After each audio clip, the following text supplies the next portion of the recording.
Principal, Professor Dr. Rama ma'am, we eagerly await the wisdom you will share with us today. I hereby invite you to grace us with your presence and to shed light on the importance of today's event.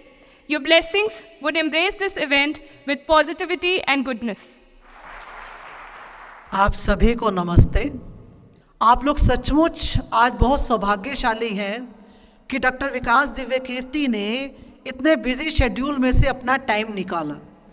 Doctor Vikas Hansraj college में हम हमेशा आपका welcome करते हैं, हार्दिक अभिनंदन करते हैं, क्योंकि आप हमें इस परिवार के सदस्य लगते हैं।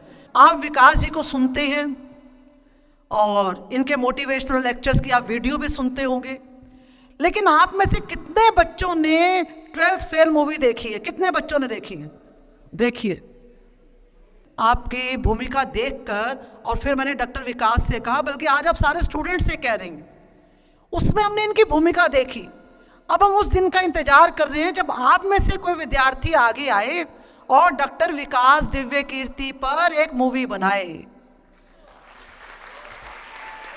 वो बहुत जल्दी बनेगी। तो इसी आशा और विश्वास के साथ डॉक्टर विकास, आपका हंसराज कॉलेज में बहुत बहुत अभिनंदन। ईश्वर आपको इसी तरह से हमेशा उत्साह दे, आपको ऊर्जा दे और आप हंसराज कॉलेज में इसी तरह से आते रहें। बहुत बहुत धन्यवाद। नमस्ते। आपने विकास सर को कई बार यूपीएससी पे चर्चा करते देखा होगा, सुना होगा, किंतु आज का विषय थोड़ा अलग है। हमें अपने पिछले कल को भूलकर एक बेहतर भविष्य की ओर आगे बढ़ना चाहिए। मैं विकास सर को इस मंच पर आमंत्रित करना चाहूँगी कि वो इस कथित विषय पर अपने विचार प्रदर्शित करें और हमारा मार्गदर्शन करें।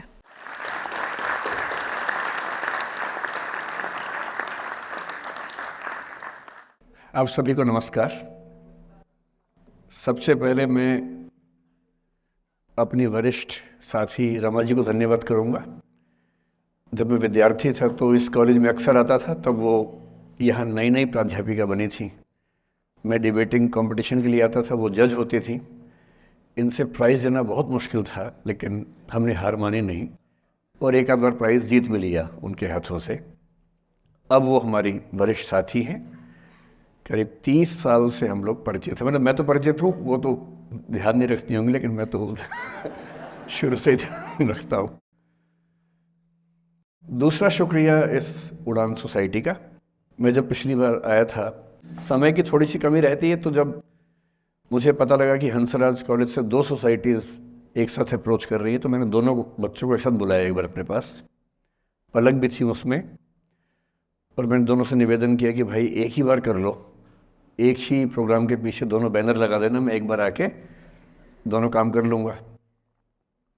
पर इन दोनों में वहाँ पर ठीक ठाक जोर आजमाइश हुई और अंत में तय हुआ कि 2 ही बार आना होगा। तो पिछली बार तो मैं करीब 6 महीने पहले आया था। निष्ठा सोसाइटी का गवर्नेंस पे एक सेमिनार था शायद। इनको हम सोच रहे थे कि टाल मटोल करके मैनेज कर लेंगे। हमने काफ़ी कोशिश की, हमारी टीम ने काफ़ी बहाने लगाए कि सर बिज़ी हैं, भारत के बाहर हैं, दुनिया के बाहर है। खूब हमने कहा। हमें लगा कि अंत में हार के गिव अप कर देंगी या लेट गो कर देंगी, कुछ तो करेंगी। पर ये नहीं मानी। इन्होंने मुझे मैसेज किए, कभी कभी लगभग हार्श होती हुई लैंग्वेज में मैसेज किया कि सर आपने वायदा किया था, कैसे पीछे हट सकते हैं। तो फिर ये हुआ कि ठीक है, आना तो है ही। अंततः आज का दिन तय हुआ। फिर टॉपिक्स की बात हुई तो इनका निवेदन था कि बस मोटिवेशन पे कुछ भी बोल दीजिए आप। तो मैंने कहा भाई मैं मोटिवेशनल स्पीकर नहीं हूँ, मुझे वो सब नहीं आता है, आप मुझे वो टॉपिक देंगे तो शायद मैं बात कर पाऊँगा। तो फिर इन्होंने कुछ टॉपिक्स भेजे 4-5 कि आप इनमें से कोई भी एक चुन लीजिए। मुझे उनमें से जो सबसे ठीक लगा आप लोगों की उम्र को देखते हुए, वो था the art of letting go. Right, the art of letting go. Letting go आपकी पीढ़ी का बड़ा प्रसिद्ध शब्द है। हमारी पीढ़ी में तो वो नहीं होता था। हम तो उस पीढ़ी के, उस क्षेत्र के लोग हैं। मैं हरियाणा से हूँ। पंजाब का असर हम पे रहा है ठीक ठाक। हिंदी भाषी हम लोग रहे हैं। अंग्रेज़ी हालांकि मैं बोल लेता हूँ, कोई चिंता की बात नहीं है, लेकिन हिंदी ही मेरी आत्मा की भाषा है। तो जब मैंने सोचा कि लेटिंग गो, मैंने अपनी टीम से पूछा क्या होता है लेटिंग गो।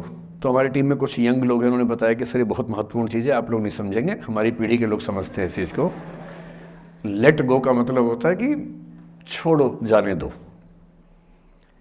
तो मैंने कहा अच्छा, ये तो हमारी पीढ़ी में भी होता था, हम इसके लिए शब्द कुछ और बोलते थे, जैसे मैनू की, तैनू की, छड्डो यार, अरे मटिया दो, अरे भाड़ में जाए, अरे देखा जाएगा, अरे देख लांगे।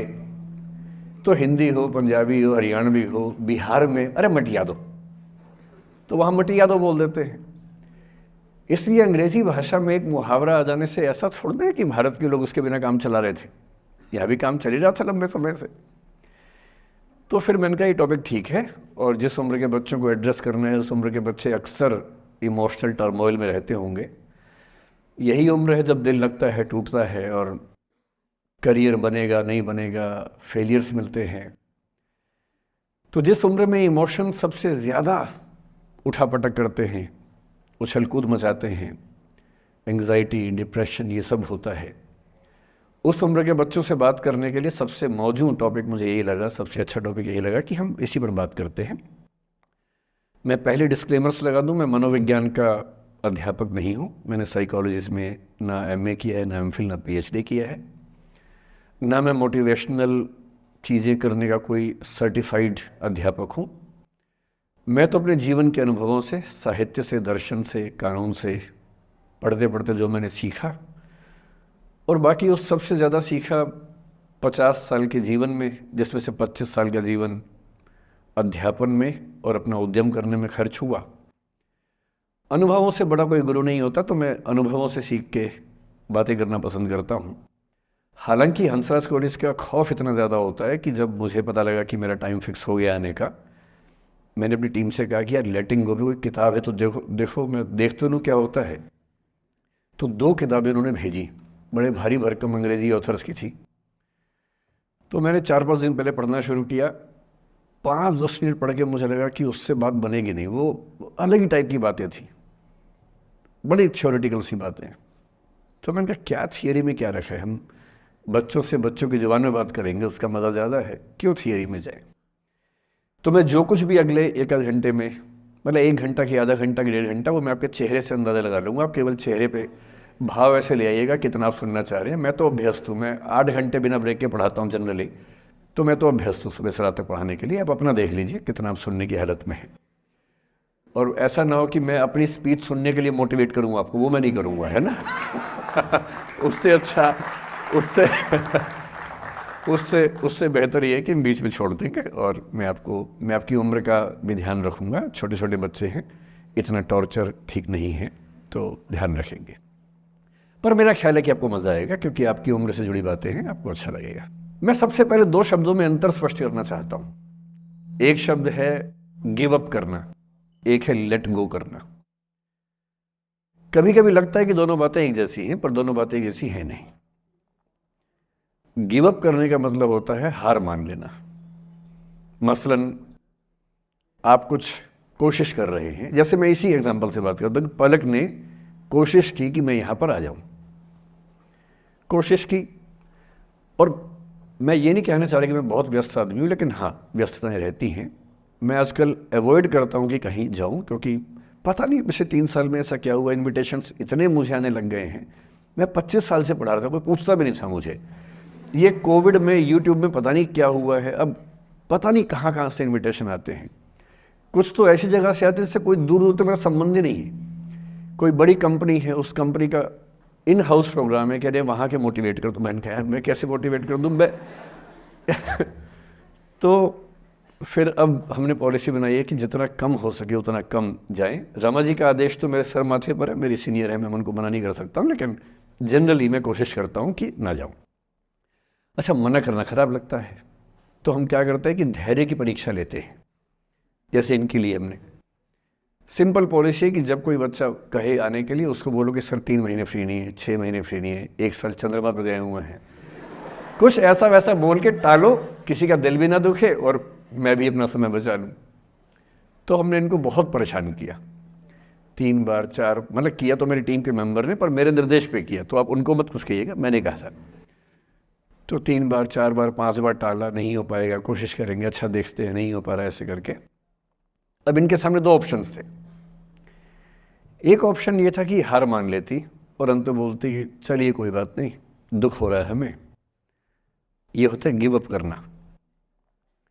एक दूसरा स्टांस भी होता है, दूसरा स्टैंड भी होता है कि कोई चीज़ आप हासिल करना चाह रहे हैं, आपको नहीं मिल रही। मसलन ये मुझे बुलाना चाहिए, मैं नहीं आ रहा, मैं बिना बात के भाव खा रहा हूँ, नहीं आ रहा हूँ।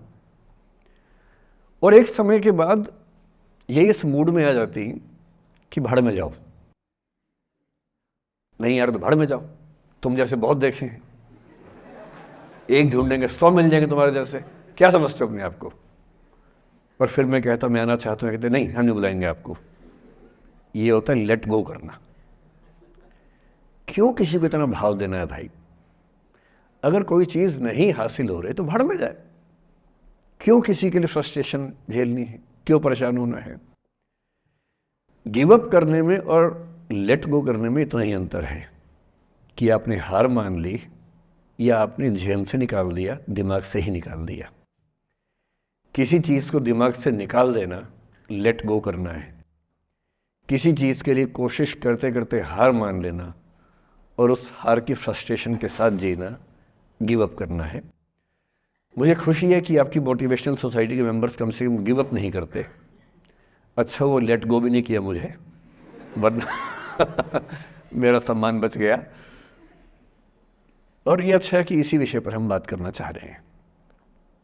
मैंने इस बीच में ये भी सीखा कि आपकी उम्र के बच्चों को कुछ भी बताने का सबसे अच्छा तरीका है कहानियाँ सुनाना। और आपकी उम्र की बात नहीं है, लिंक्डइन पर आप भी शायद होंगे, मैं भी वहाँ पर हूँ, जो प्रोफेशनल्स का प्लेटफॉर्म सबसे अच्छा माना जाता है।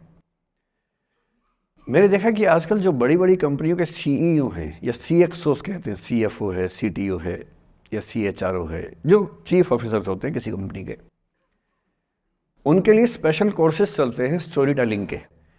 और उसमें मान लिया गया है कि अगर आप किसी कंपनी के CEO बनना चाहते हैं तो बेसिकली जो स्किल आपको आनी चाहिए वो स्टोरी टेलिंग की आनी चाहिए, आप कहानी सुना सकते हो। मैं सच्ची कहानियाँ सुनाना पसंद करता हूँ, झूठ बोलने से बचता हूँ। मैं आपको 3-4 छोटी छोटी कहानियाँ सुना रहा हूँ। ये सारी कहानियाँ सच्ची हैं, 1-1% सच्ची हैं, पर मैं किसी का नाम नहीं लूँगा। जिनकी कहानी है उनका नाम नहीं लूँगा, उनकी प्राइवेसी का मामला है। पर हाँ, सच्ची कहानियाँ हैं। अच्छी बात है कि इन कहानियों के किरदार हम लोग नहीं बने, ईश्वर करे हम कभी ना बने, लेकिन कहानियाँ सच्ची हैं। जब मैं दिल्ली आया था 1990 में, मैं हरियाणा के एक शहर से, भिवानी से दिल्ली आया था पढ़ने के लिए। मेरे ड्रीम कॉलेज में हंसराज भी एक था, पर मेरा संयुक्त से मेरा एडमिशन जाकिर हुसैन में हुआ। मेरे अंक ठीक थे, यहाँ हो सकता था, पर मैं तो नई दिल्ली स्टेशन पे उतरा, बाहर निकला, पता लगा वहीं एक कॉलेज है, वहीं एडमिशन ले लिया मैंने। तो लोगों ने कहा कि यार कैंपस बड़ा अच्छा होता है। मैंने, अरे क्या फ़र्क पड़ता है, कॉलेज कॉलेज होता है, छड्डो, यही छड्डो में सिखाने आया हूँ आप लोगों को। ठीक है, स्टेशन से निकले वहीं कॉलेज है, मैंने घर जाना होगा तो आराम से कॉलेज से निकल जाएंगे, क्या रखा है कैंपस में। पर मेरा एक दोस्त जो मेरे साथ ही आया था उसी शहर से, उसने एडमिशन हंसराज कॉलेज में लिया। मैं और वो स्कूल के डिबेटर्स थे, डिबेटिंग में हम लोग स्कूल टाइम से काफ़ी एक्टिव थे। DU में आए तो यहाँ भी एक्टिव रहे। DU में मैंने करीब 5 साल डिबेटिंग की और मेरा ख्याल है कि लगभग मतलब 300-400 डिबेट्स मैंने जीती होंगी DU में, कुछ हारी भी होंगी, लेकिन मैंने खूब डिबेट, वो मेरा दरअसल दाना पानी था, रोजी रोटी मेरी वही थी कॉलेज के दिनों में। घर से पैसे मैं लेता नहीं था, मिलते भी नहीं थे, लेना क्या था, मतलब ऐसी स्थिति भी नहीं थी उस समय मेरे घर में कि मिल सके। तो डिबेटिंग मेरा रोज़गार था, एम्प्लॉयमेंट था, मेरा उससे काम चल जाता था आराम से। उसका भी चल जाता था, वो हंसराज से था, मैं जाकिर हुसैन से था। हम खूब डिबेट्स में मिलते थे। अक्सर ट्रॉफी या तो हम जीतते थे या वो जीतता था, कोई भी जीते रूम पे ही आती थी क्योंकि हम रूममेट्स थे, एक साथ ही रहते थे। वो मुझसे योग्यताओं के मामले में 21 था, बल्कि अगर वो 21 था तो मैं 15 ही रहा हूँगा या 12 रहा हूँगा, 22 या 21 तो नहीं रहा हूँगा, मुझसे बेहतर था योग्यताओं में, बड़ा अच्छा व्यक्ति था। ग्रेजुएशन के बाद मैंने MA हिंदी साहित्य में एडमिशन लिया, जबकि BA ऑनर्स हिस्ट्री में किया था मैंने। उसने तय किया कि वो कुछ और करेगा, प्रोफेशनल कोर्स करेगा, नौकरी करेगा। तो वो चला गया दिल्ली से, मैं दिल्ली में रहा। फिर मैं एमए के बाद तैयारी करने लगा यूपीएससी की। तब तक मैं यूजीसी जेआरएफ कर चुका था। पहला अटैम्प्ट दिया, प्रीलिम्स हो गया। मेंस मेरा 96 के मेंस की बात कर रहा हूँ, मेंस शुरू होने वाला था, 2 दिन रह गए थे। करीब 10 दिन पहले वो मेरे पास आया हुआ था दिल्ली में, मिलजुल के अच्छे से बात करके गया था। उन दिनों उसका एक प्रेम संबंध कहीं हमारी ही एक मित्र के साथ चल रहा था। हम सब दोस्त थे, तो उनमें से 2 लोगों का आपस में एक अफेयर था। मुझे नहीं पता क्या हुआ, लेकिन मेरे मेन एग्ज़ाम से 2 दिन पहले रात को 12 बजे एक फ़ोन आया और ये बताया गया कि मेरे दोस्त ने फंदा लगा के अपनी जीवन लीला समाप्त कर ली है। वो दिल्ली से दूर था कहीं, और जिस व्यक्ति के बारे में मेरी राय ये थी कि उतना जीवट वाला व्यक्ति कोई हो नहीं सकता, जो ज़िंदगी से हार सकता ही नहीं, जिसके होने से कई लोग हमेशा जीता हुआ महसूस करते हैं, वो चुपचाप एक बंद कमरे में ज़िंदगी से हार गया। मैं आज तक नहीं समझ पाया कि ऐसा कैसे हुआ। बाद में टटोला, उसके पेरेंट्स से बात हुई, भाई से बात हुई। उन्होंने उसकी याद में एक सोशल वर्क शुरू किया ताकि किसी और बच्चे को ऐसा ना करना पड़े। तो जो हल्का हल्का अनुमान हुआ वो है कि शायद कुछ ऐसा था रिलेशनशिप में जो नहीं संभल पाया था, और रिश्ता टूट ना जाए इसका दबाव बहुत ज़्यादा था, और वो दबाव झेल नहीं पाया। इस उम्र में ऐसा फेज़ आता है, कई बार आता है। ये एक कहानी है, हंसराज कॉलेज से ही जुड़ी है, इसलिए मैंने सोचा कि वहीं से बात शुरू करूँ। नाम जैसा कि मैंने कहा मैं नहीं बताऊंगा, तो नाम बताने का मतलब भी नहीं। और वो जिसकी मैं कहानी सुना रहा हूँ, आप लोगों के जन्म से पहले की बात है। आप तो सब 21वीं सदी वाले बच्चे होंगे ना, जेन ज़ी होंगे आप सब लोग, तो ये तो बहुत पुरानी बात है। एक दूसरी कहानी सुनाता हूँ। मैं आपको 2-3 कहानियाँ सुनाऊंगा, फिर उन सबका सार निकाल लेंगे एक साथ हम लोग। दूसरी कहानी ये है कि जब मेरा सिलेक्शन हो गया 97 में, मतलब 96 अटैम्प्ट में पहली बार में मेरा सिलेक्शन हो गया था, मैं एक्सटेंशन लेके तैयारी कर रहा था, और डीयू में मैं पढ़ा भी रहा था उस समय। तब मैं शायद डीएवी कॉलेज में था या अग्रसेन को, मैं 2 जगह पढ़ाया डीयू में, तो उनमें से किसी कॉलेज में पढ़ा रहा था उस समय में। तो उस समय एक लाइब्रेरी है कैंपस में ही, सेंट्रल रेफरेंस लाइब्रेरी, आप जानते होंगे, CRL बोलते हैं, जो विवेकानंद जी की स्टैचू है उसके सामने ही वो लाइब्रेरी है। उस लाइब्रेरी में नीचे सब बैठ के पढ़ते हैं, और टॉप फ्लोर पे रिसर्च फ्लोर है जहाँ MPhil PhD वाले बच्चे पढ़ते हैं। मैं उस समय शायद PhD कर रहा था या MPhil खत्म हुई थी, वहीं बैठता था, पढ़ता था रोज़। कई दोस्त पढ़ते थे हम लोग वहाँ। हम सुबह 8 बजे लाइब्रेरी खुलते ही वहाँ घुसते थे, रात को 1 बजे निकलते थे लाइब्रेरी बंद होने के समय। तो वहाँ एक छत थी, छत पे छोटी सी कैंटीन थी जहाँ हम लोग जब जब बोर होते थे दिन में 3-4 बार जाके चाय पीते थे। चाय पी ली, बिस्किट खा लिया, थोड़ी गप्पे मार ली, वो सब वहाँ करते थे। तो वहाँ मेरे बहुत सारे दोस्त थे, उनमें से कई लोग अब बहुत सीनियर सिविल सर्वेंट्स हैं, कुछ लोग प्रोफेसर्स हैं डीयू में। 2 बच्चे थे मुझसे जूनियर, 3-4 साल जूनियर थे, बड़े प्यारे बच्चे थे। मुझे उस समय तक पढ़ाई लिखाई का शौक अच्छा खासा हो गया था, तो वो रोज़ मेरे साथ बैठते थे केवल बात करने के लिए। किसी मुद्दे पर बहस करनी है तो बहस होती थी, समझते थे। फिर मुझे पता लगा कि वो दोनों रिलेशनशिप में हैं, रिश्ते में हैं। दोनों ने शादी भी कर ली। उनकी योजना डीयू में पढ़ाने की थी या सिविल सर्विस की भी थी, शायद, पता नहीं। मेरा इंटरेक्शन बहुत ज़्यादा उसके बाद रहा नहीं उनसे, क्योंकि मैं सर्विस में चला गया था। इतने जिज्ञासु बच्चे थे दोनों, इतने जिज्ञासु कि उनसे मिलकर तबीयत खुश हो जाती थी, कि हर चीज़ जानने का मन करता था उनका, हर विषय पढ़ने का मन करता था। एकदम जीवन से भरे हुए बच्चे, आंखों में चमक ऐसे। फिर दोनों की शादी हुई तो मैं शादी में जा नहीं पाया, क्योंकि मेरा रिश्ता सिर्फ लाइब्रेरी में 1 घंटा गप मारने वाला था, उससे ज़्यादा था नहीं रिश्ता उनके साथ। फिर सुनता रहता था कि मैं सब बढ़िया चल रहे, पढ़ाई कर रहे हैं, तैयारी कर रहे हैं। इंटरकास्ट मैरिज की उन लोगों ने, खूब हंगामा हुआ, दोनों घर में तलवारें खिंच गई, किसी तरह से तलवारें संभाली गई, मैनेज हुआ, दोनों साथ रहने लगे। और फिर 3-4 साल के बाद एक दिन मैंने खबर सुनी कि उस बच्ची ने फंदा लगा के जीवन लीला समाप्त कर ली। ये बात भी दिल्ली विश्वविद्यालय की, ये उस दौर के सब लोग इस कहानी को जानते हैं। मेरे ख्याल से ये दोनों कहानी आपकी प्रिंसिपल मैडम जानती होंगी, नहीं ध्यान कर पाएंगे तो मैं उनको जैसे नाम बोलूँगा अकेले में वो तुरंत समझ जाएंगे मैं किसकी बात कर रहा हूँ। मैं आज तक नहीं समझ पाया कि ऐसा क्या हुआ होगा। तो बाद में अनुमान जो हुआ वो ये, इंटरकास्ट मैरिज, परिवार का दबाव, समाज का दबाव, आपस के दबाव, टॉक्सिक रिलेशनशिप, अंत में उस दबाव को न झेल पाना और जीवन समाप्त कर देना, ये हुआ। ये 2 घटनाएं हैं। एक तीसरी घटना ये है कि दिल्ली में आज से 25 साल पहले घटना घटी। आप लोग तब बस पैदा हुए होंगे, घुटनों में चल रहे होंगे, या उससे 5-7 साल पहले की बात रही होगी। ये घटना दिल्ली के सब सीनियर लोग जानते हैं, जिनकी उम्र 35-40 साल है वो सब जानते हैं इस घटना को।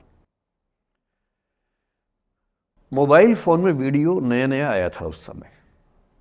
अब तो आपके हर फ़ोन में वीडियो है, अब तो सामने भी है, ताकि आप वैसा वाला मुंह बना के सेल्फी खिंचवा सके। पाउट बोलते हैं ना, मैं उसको देसी भाषा में सूअर जैसा मुंह बोलता हूँ, और वैसा ही बनता भी है, क्यूट क्यूट सा सूअर जैसा मुंह बना के लोग सेल्फी खिंचवाते हैं, उसको बोलते हैं पाउट। तब तो कैमरा फ़ोन में पहली बार आया था, तब लोग अभ्यस्त नहीं थे। अब जैसे आप लोग कितने अभ्यस्त होंगे, हम भी होने लग गए अब हम किसी से बात करते हैं तो हम ये एज्यूम करके चलते हैं कि उसने फ़ोन में कुछ ना कुछ ऑन कर रखा होगा, या तो आवाज़ रिकॉर्ड करेगा या वीडियो बनाएगा। तुम कितने केयरफुल होकर बोलते हैं, कितने कॉन्शियस रहते हैं। और सर्विलांस सोसाइटी की सबसे बुरी बात यह है कि हम हमेशा चौकन्ने रहते हैं, हम सहज हो ही नहीं पाते। सहज रूप से 2 लोग बात कर लें, हो ही नहीं पाता। तो मैं तो अपने ऑफिस में कई बार ऐसा करता हूँ, जब हम 3-4 लोग बैठते हैं इनफॉर्मल बातचीत के लिए, हम सब अपना अपना फ़ोन कमरे के बाहर छोड़ के आ जाते हैं, फिर 2 घंटे बात करते हैं, इस भय से मुक्त होके कि कहीं कोई रिकॉर्ड तो नहीं कर रहा। ये हालत है आज की। उस ज़माने में तो फ़ोन थे। मोबाइल फ़ोन आया था भारत में लगभग 1995 के आसपास पहली बार। बड़ा महंगा था, 16 रुपये प्रति मिनट इनकमिंग, 16 रुपये प्रति मिनट आउटगोइंग, ये रेट से उस समय।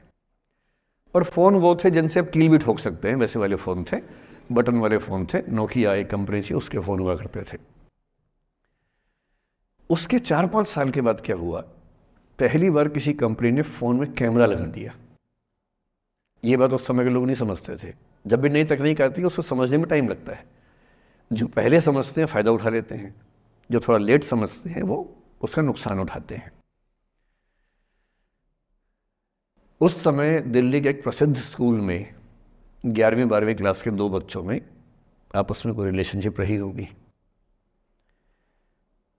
वो दोनों किसी ऐसी सिचुएशन में थे जो सिचुएशन बहुत ही प्राइवेट किस्म की थी, बहुत निजी किस्म की थी, जिसको पब्लिक नहीं कर सकते। कुछ फिजिकल रिलेशनशिप जैसा मामला था। उस दुष्ट लड़के ने लड़कों के इतिहास को कलंकित कर, लड़कों का इतिहास वैसे भी कलंकित ज़्यादा है, उसे और कलंकित करते हुए उस पूरे सिचुएशन का वीडियो बना लिया। ऐसे मामलों में दुर्भाग्य है, मैं लड़का हूं इसलिए लड़के पवित्र थोड़ा ना हो जाएंगे। लड़का है, इतिहास कलंकित तो है, उसका वीडियो बना लिया और दुष्टता का चरम स्तर निभाते हुए वो वीडियो अपने एक दोस्त को शेयर कर दिया। ये कहे कि किसी और को दिखाना मत, जैसा कि होता है अफवाहों की दुनिया में। हर अफवाह एक व्यक्ति एक को ही बताता है, ये कह के किसी और को मत बताना, और अगला व्यक्ति भी अगले को यही कह के बोलता है किसी और को मत बताना। और इस तरह से पूरे शहर को खबर होती है और सबको लगता है कि सिर्फ मुझे पता है। वो वीडियो फैल गया। नए नए फ़ोन आए थे, पर वो फ़ोन कम लोगों के पास थे, कैमरे वाले फ़ोन। तो फ़ोन से कितना फैलता, ज़्यादा नहीं फैला। लेकिन उस समय दिल्ली की एक कुख्यात मार्केट हुआ करती थी, पालिका बाज़ार, अभी भी है, पर तब वो कुछ और कामों के लिए कुख्यात हुआ करती थी। अब तो कपड़े मिलते हैं, तब कपड़ों के साथ कई चीज़ें और मिलती थी वहाँ। जैसे गंदी फिल्मों की सीडी चाहिए हो तो वहाँ मिलती थी, ग्रे मार्केट में चोरी छिपे।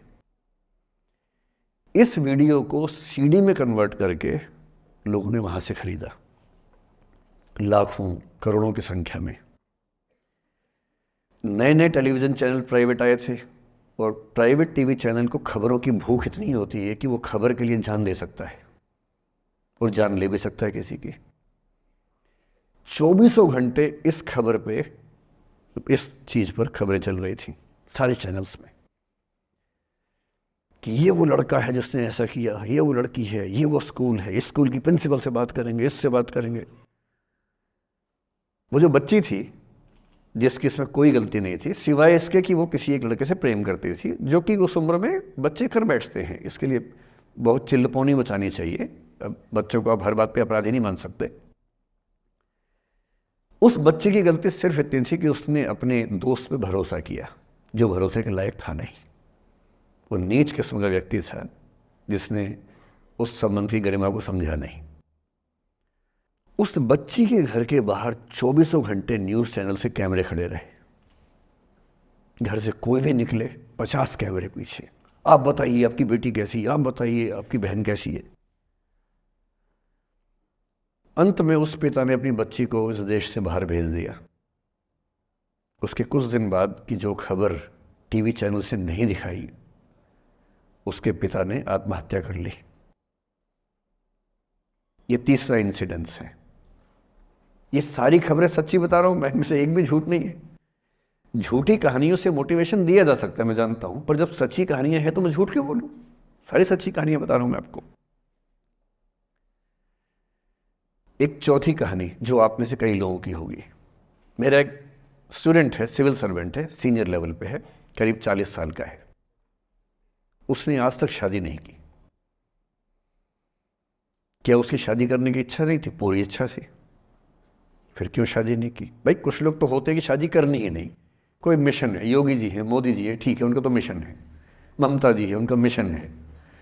पर जिसका जीवन में ऐसा कोई मिशन नहीं है और जिसको प्रेम करने का मन भी करता हो, वो तो शादी करता है आमतौर पे। उसने शादी क्यों नहीं की जानते हैं? जब वो 25-26 की उम्र में था, जब वो मेरा विद्यार्थी भी था, एक दिन मेरे पास आके बोला कि सर एक बात करना चाहता हूँ। मुझसे मेरे स्टूडेंट्स ऐसी बातें खूब करते हैं पर्सनली आके, अब तो मैं टाइम कम दे पाता हूँ, पहले तो ये सब होता रहता था क्लास के अलावा। एकदम रोता हुआ आया, आंखों में आंसू भरे हुए बहुत सारे। मैंने क्या हो गया भाई? तो फिर उसने किसी का नाम बताया कि सर वो ही मेरी स्टूडेंट थी, कि सर उसके साथ रिलेशनशिप थी, उसने धोखा दिया है मुझे। अच्छा, धोखा देने वाली कहानियाँ मुझे बहुत अपील नहीं करती। मेरा मानना है कि दोनों पक्षों की गलतियाँ होती हैं। आप केवल अपने पर्सपेक्टिव से सोच के धोखा करते रहते हैं, ऐसा थोड़ा ना होता है भाई। कुछ तो मजबूरियाँ रही होंगी, कोई यूं ही बेवफा नहीं होता, कुछ तो वजह होगी ना। आप थोड़ा उसकी वजह, उसका भी तो, उसकी कहानी भी तो सुनिए। और मैं जब दोनों कहानियाँ सुनता हूँ मुझे लगता है कि मामला ग्रे है। आप किसी एक पे उंगली उठा ही नहीं सकते कि इसने ऐसा किया। दोनों की गलतियाँ होती हैं, ऐसा थोड़ा कि एक की होती है। बहरहाल इन भाई साहब को ऐसा लगा कि धोखा हो गया उनके साथ। तो मैंने कहा चलो कोई बात नहीं यार, हो गया तो हो गया, तू नहीं कोई और सही, ऐसा क्या है। इतनी बड़ी दुनिया है, 8 अरब की आबादी अब है, उस समय भी 6-7 अरब तो थी। मैंने कहा 3.5 अरब 350 करोड़ में कोई तो होगी तुम्हारे लिए, ऐसा क्या है, कोई और देखेंगे। पर वो थोड़ा ज़्यादा सेंटिमेंटल था उस समय। धीरे धीरे पता नहीं उसके मन में क्या बैठ गया, उसके मन में ये बैठा कि दुनिया की सारी लड़कियां धोखेबाज होती हैं। ऐसे मूर्खों की कमी नहीं है दुनिया में, ऐसे बहुत मूर्ख हैं। दर्शन की दुनिया में इसे अवैध सामान्यीकरण कहते हैं, इलिसिट जनरलाइजेशन। इसका मतलब बहुत छोटे सैंपल के बेस पे ये समझ लेना कि ये थियरी पूरे ब्रह्मांड पर लागू होती है। एक लड़की ने धोखा दिया, मान लीजिए धोखा दिया, धोखा इसने दिया कि उसने दिया कि किसी ने दिया, जो भी कहानी हो, एक सैंपल से ये मान लेना कि सब ऐसे होते हैं। और उसके बाद से उसने कम से कम 10 बार कोशिश की, 10 लोगों से मिला, बातचीत की शादी के लिए। डेटिंग तो क्या करेगा 40 की उम्र में, लेकिन हाँ बातचीत करके देखा कि शायद रुचियाँ मिल जाएं, स्वभाव मिल जाए तो शादी के बारे में सोचें। हर बार 3-4-5 मीटिंग के बाद वापस हट जाता है। अब तो मैंने पूछना बंद कर दिया है। जब तक मैं पूछता था, बोलता था कि सर 3-4 मीटिंग के बाद लगता है कि ये भी वैसी ही है। मैंने कहा भूल जाओ भाई, उससे भूल जाओ, बात खत्म हो गई। उसके बच्चे घूम रहे हैं आजकल स्कूल में, अब तुम कम से कम शादी तो कर लो। वो भाई साहब आज तक अकेले हैं और अब तो बाज़ार में मूल्य भी कम हो गया उनका, अब विकल्प भी ज़्यादा नहीं मिलते हैं। अब जो विकल्प मिल रहे हैं वहाँ उसकी रुचि और कम हो गई है, तो पूरी संभावना है कि वो जीवन अकेले ही गुजरेगा अब उसका। एक अंतिम एग्जाम्पल देके फिर मैं निष्कर्ष की तरफ बढ़ूँगा। मैं एक आईएएस ऑफिसर को जानता हूँ, 2 आईपीएस को जानता हूँ, बहुत योग्य लोग, देश के सबसे अच्छे संस्थाओं से पढ़े हुए लोग, प्रॉपर आईएएस प्रॉपर आईपीएस में नौकरी करने वाले लोग, और इन तीनों ने अपना जीवन समाप्त कर लिया नौकरी में रहते हुए। क्यों? क्योंकि नौकरी और घरेलू जो दुविधाएं थी उनको झेल नहीं पा रहे थे, ना झेल पा रहे थे ना भूल पा रहे थे, लेट गो नहीं कर पाए तो गिव अप कर दिया। और इसलिए मुझे अक्सर लगता है कि जितनी चीज़ें हम सिखाते हैं बच्चों को, हिस्ट्री, इकोनॉमिक्स, लिटरेचर, वो सब ठीक है, उनका भी महत्व है। शायद उससे ज़्यादा महत्व इस चीज़ का है कि ये समझें कि अपने इमोशंस को कैसे मैनेज करना है। जब जीवन में ऐसा लगे कि सब खत्म हो गया है, जब जीवन में लगे कि बहुत टॉक्सिक किस्म की लाइफ हो गई है, उससे बाहर कैसे निकलें, शायद ये सबसे महत्वपूर्ण लेसन होता है जो हम सबको सीखना चाहिए। मैंने कहीं से सीखा नहीं है, ना मैंने ऐसी किताबें पढ़ी हैं, हालांकि मैंने 2 किताबें मंगवाई हैं पिछले हफ्ते, पढ़ी नहीं है अभी तक, तो मैं किताबों के बेस पे नहीं जानता कैसे सीखते हैं, लेकिन ज़िंदगी से तुम सीख सकते हैं। इन कहानियों का सबका एक ही सार है, वजह अलग अलग है। एक व्यक्ति ने इसलिए अपना जीवन समाप्त किया कि वो रिश्ता उसके हाथ से छूट रहा था, एक ने इसलिए जीवन समाप्त किया कि रिश्ता बन गया था पर समाज के दबाव, घर के दबाव मैनेज नहीं कर पाए। एक ने ज़िंदगी भर शादी नहीं की सिर्फ इसलिए कि वो पुरानी यादों को भूल नहीं पाया। अरे एक बार गलती हो गई तो हो गई, आगे तो संभावना जीवन में है भाई, क्यों इतना हावी रखना उस चीज़ को दिमाग के ऊपर।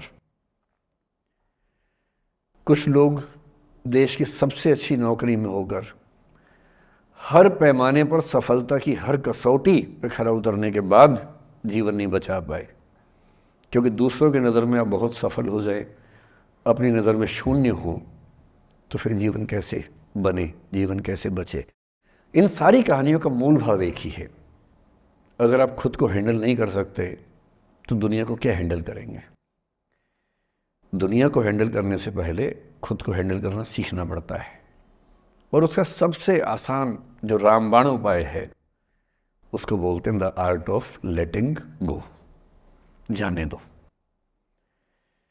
वो अफसाना जिसे अंजाम तक लाना न हो मुमकिन, उसे एक खूबसूरत मोड़ देकर छोड़ना अच्छा। साहिर ने लिखा, प्रेम की दुनिया के बारे में साहिर से अच्छा कौन लिखेगा। तारुफ समझते, तारुफ ना परिचय, इंट्रोडक्शन। कहते तारुफ रोग बन जाए तो उसको भूलना बेहतर। अरे परिचय हुआ किसी से, आपकी भाषा में इंट्रो हुआ, यही बोलते हो ना आप लोग, इंट्रो हो गया, इंट्रो हुआ, दोस्ती हुई, बाद में लगा रहे यार ये तो ऊट पटांग आदमी है या ऊट पटांग लड़की है, छोड़ो फिर, ऐसा क्या लोड लेना है। तारुफ रोग बन जाए तो उसको भूलना बेहतर, ताल्लुक बोझ बन जाए तो उसको तोड़ना अच्छा, वो अफसाना जिसे अंजाम तक लाना ना हो मुमकिन, उसे एक खूबसूरत मोड़ देकर छोड़ना अच्छा। बस करना यह है कि खूबसूरत मोड़ देकर छोड़ना है, हाथ में तेजाब की बोतल लेके नहीं। और आज की पीढ़ी का ये समझना बहुत ज़रूरी है कि छोड़ना भी अच्छे तरीके से हो सकता है। तो मैं उस बात पर आऊँ उससे पहले थोड़ा संक्षेप में समझा दूँ। मुझसे कुछ बच्चों ने पूछा इस बीच में कि जितना आसानी से आप बोल रहे हैं क्या सच में इतना आसान होता है? कैसे छोड़ें उन चीज़ों को जो मन पर हावी हैं, उन इमोशंस के टर्मोइल को, उन इमोशंस की इंटेंसिटी को कैसे मैनेज करें? क्या सच में इतना आसान होता है? आसान तो नहीं होता है। मेरी उम्र में आसान है, आपकी उम्र में आसान नहीं होता है। मेरी उम्र में क्यों आसान है? क्योंकि ये सारा खेल हार्मोन्स का है, ये सारा खेल केमिस्ट्री का है। हम सब दरअसल बहुत सारे केमिकल्स, जिनमें से कुछ का नाम हार्मोन्स हैं, उन केमिकल्स और हार्मोन्स के बहुत सारे इंटरेक्शंस के रिजल्ट हैं।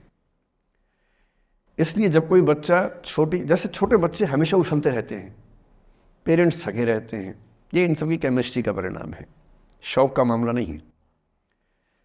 आपकी उम्र जो होती है किशोरावस्था और युवावस्था की शुरुआती उम्र, मैं मान के चल रहा हूँ कि आप सब लोग 17 से 22-23 के बीच के लोग हैं, बच्चे हैं।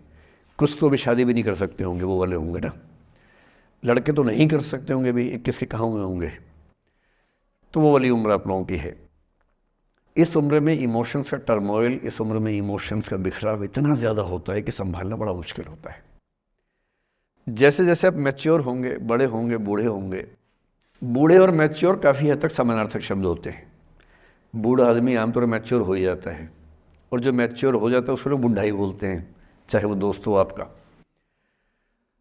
तो मैच्योर होने के बाद मैच्योरिटी के कई लक्षण हैं, 10-20 लक्षण। उनमें से एक ये है कि आपके इमोशंस में इंटेंसिटी उतनी नहीं रह जाती जितनी बचपन में होती है। मसलन कोई आपका दोस्त आपसे कुछ खराब कह दे, आप 3-4 घंटे बेचैन रहेंगे, बार बार मैसेज टाइप करेंगे, फिर डिलीट करेंगे, फिर टाइप डिलीट, वो भी टाइप डिलीट चल रहा है। एक दिन हो गया बात हुए, ना वो पढ़ पा रहे हैं, ना आप पढ़ पा रहे हैं, बेचैनी चरम पे है। अब इतना ही मामला है, नाक का सवाल है कि पहले कौन झुकेगा। सारे संबंधों में स्तर इसी बात से तय होता है कि पहले कौन झुकेगा, और जो एक आध बार झुक गया वो जिंदगी भर झुकता है उसके बाद। इससे लोग शुरू में बहुत केयरफुल होते हैं कि झुकना नहीं है। 3-4 ज्ञानी पीछे बैठे ही होते हैं कि नहीं झुकना नहीं है, वो झुकेगा, वो झुकेगी, तू क्यों झुकेगा। इन ज्ञानियों से बचना बहुत ज़रूरी है, ज़िंदगी जहर बना देंगे आपकी। अब दोनों ईगो फाइट कर रहे हैं कि पंजा किसका गिरेगा, इस पर फाइट चल रही है। 2 दिन हो गए, 3 दिन हो गए, उसके बाद एक आध आदमी पिघल जाता है, उसको लगता है भाड़ में जाए यार, बात ही नहीं हो पा रही, तुम ईगो कर रहे हो। फिर वो फ़ोन मिलाता है, ये भी फ़ोन की इंतज़ार में 3 दिन से सो भी नहीं रहा बेचारा। हीरो बेशक बन ले पर बेचैन तो भाई। खटाक से फ़ोन उठता है, अब दोनों कान में फ़ोन लगा के रखिए, कोई नहीं बोल रहा, चुप। क्या बातचीत चल रही है सोचिए, एक भी शब्द नहीं, एकदम चुप।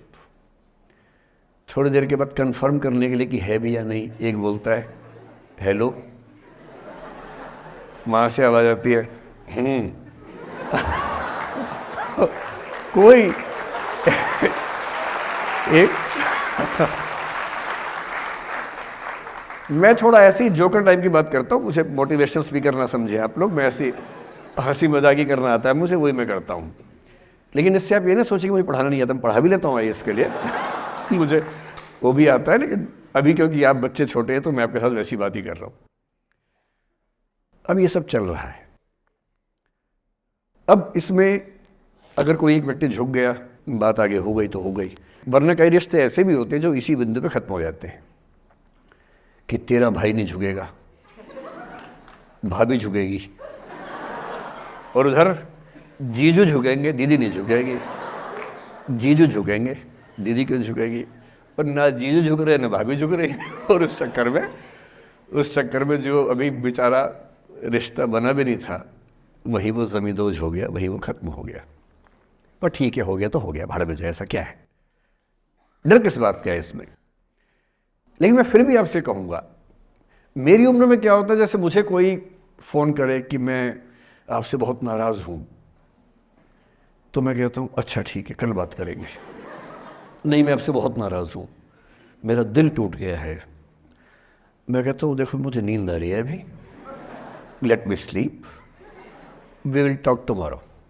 You just do one thing, write down all the points and we will discuss in the morning. When I come to office, you come to my cabin and we will discuss. Don't worry, I'll find out the solution for you. कह रहे हैं आप कैसी बात कर रहे हैं, मैं ना सो पा रहा हूँ ना मैं जाग पा रहा हूँ. तो मैंने कहा दैट इज योर प्रॉब्लम. मैं तो सो भी रहा हूँ जाके, ये तो कोई दिक्कत नहीं हुई भाई. तो मैं तो ऐसा हो चुका हूँ कि दुनिया में कुछ भी हो जाए मुझे टाइम पे नींद आ जाती है. कुछ भी हो जाए, मतलब एक आध, अब जैसे मेरी माता जी की मृत्यु हुई तो मुझे नींद नहीं आई कुछ दिनों तक, ठीक बात है, नहीं आनी चाहिए उस समय, तब भी आ गई तो फिर इंसान और पत्थर में क्या अंतर बचा, सीधी सी बात है. But keeping aside those rare instances, कोई कुछ भी कर ले हमें तो बढ़िया नींद आती है. और मैं ये कहना चाह रहा हूँ, मैंने ये सीखा है अपने पिताजी से, और सीख सकते हैं इसको, ये केवल तुक्के की बात नहीं है, सीख सकते हैं. मेरे जो पेरेंट्स हैं, पिताजी और माँ, वो एक अनूठा कॉम्बिनेशन है. अच्छा, किसी शादीशुदा जोड़े से अकेले हम बात करके देखिए, जब वो कंफर्टेबल हो आपके साथ, आप उनको बोलिए कि मुझ में और मेरी पत्नी में या मुझ में और मेरे पति में ज़्यादा चीज़ें मैच नहीं होती हैं. सीरियस होकर बोलना, मजाक के मूड में नहीं, सीरियस मुंह बना के बोलिए, थोड़ा भरोसे में लेके. दुनिया का हर जोड़ा आपसे बोलेगा आप में तो फिर भी कुछ मैच होता है, हम में तो कुछ मैच नहीं होता, एक भी मैच. सारे जोड़े ऐसे ही चल रहे हैं. सबको लगता है कि उसका घर बढ़िया चल रहा है, मेरा ही ठीक नहीं चल रहा, क्योंकि उसका घर आपने फेसबुक पे देखा है, अच्छी अच्छी फोटो देखी हैं. 24 घंटे में से जो 2 अच्छे मिनट आए थे, उसमें ली गई 25 फोटो में से बेस्ट फोटो फेसबुक पे आई थी. और अपने घर में आप बाकी 24 घंटे में से 2 मिनट छोड़ के बाकी देख रहे हैं. तो दूसरे का घर हमेशा अच्छा लगता है कि यार लाइफ हो तो उनके जैसी हो. तो हमारे माता पिता भी स्वभाव उनका भी थोड़ा अलग रहा, सबका है, हमारा भी है. तो मेरे पिताजी हैं मस्त मौला आदमी, जैसे कबीरदास एकदम फक्कड़ मस्त मौला आदमी, भाड़ में जाए दुनिया उस मूड में रहते हैं, नुकसान हो जाए भाड़ में जाए. गीता का सार उन्होंने अपने मन में बिठा लिया है. उनका बड़े से बड़ा नुकसान हो जाता है तो क्या बोलते हैं, हमारा क्या था जो लाए थे, जो लिया यहीं से लिया, जो दिया यहीं दिया, साथ लेके क्या जाना है, बात खत्म. कोई टेंशन ही नहीं उनको.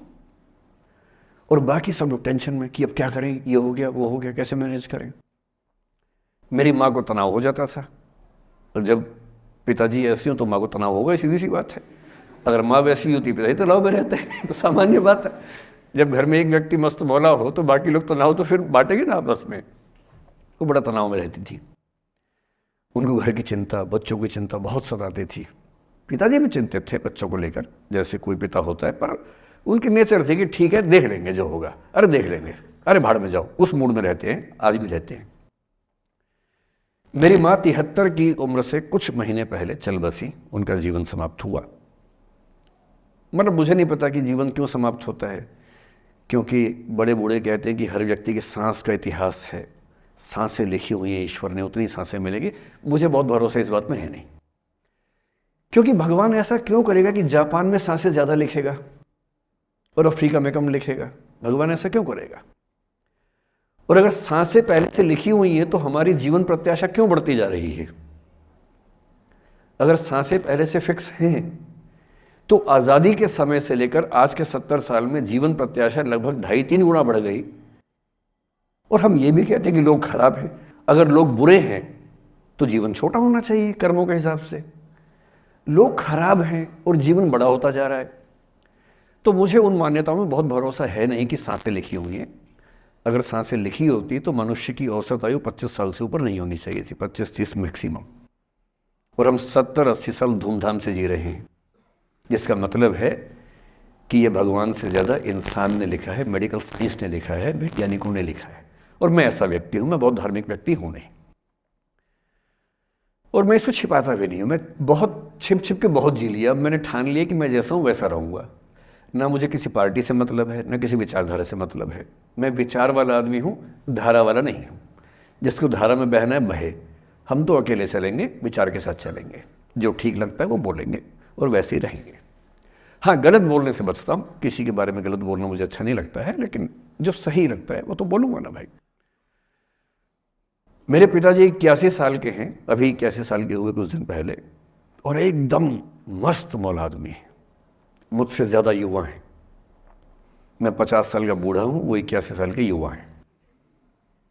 उनके चेहरे की चमक, मतलब कई ट्यूबलाइट फेल है उनके सामने, ऐसी चमक चेहरे पर रहती है।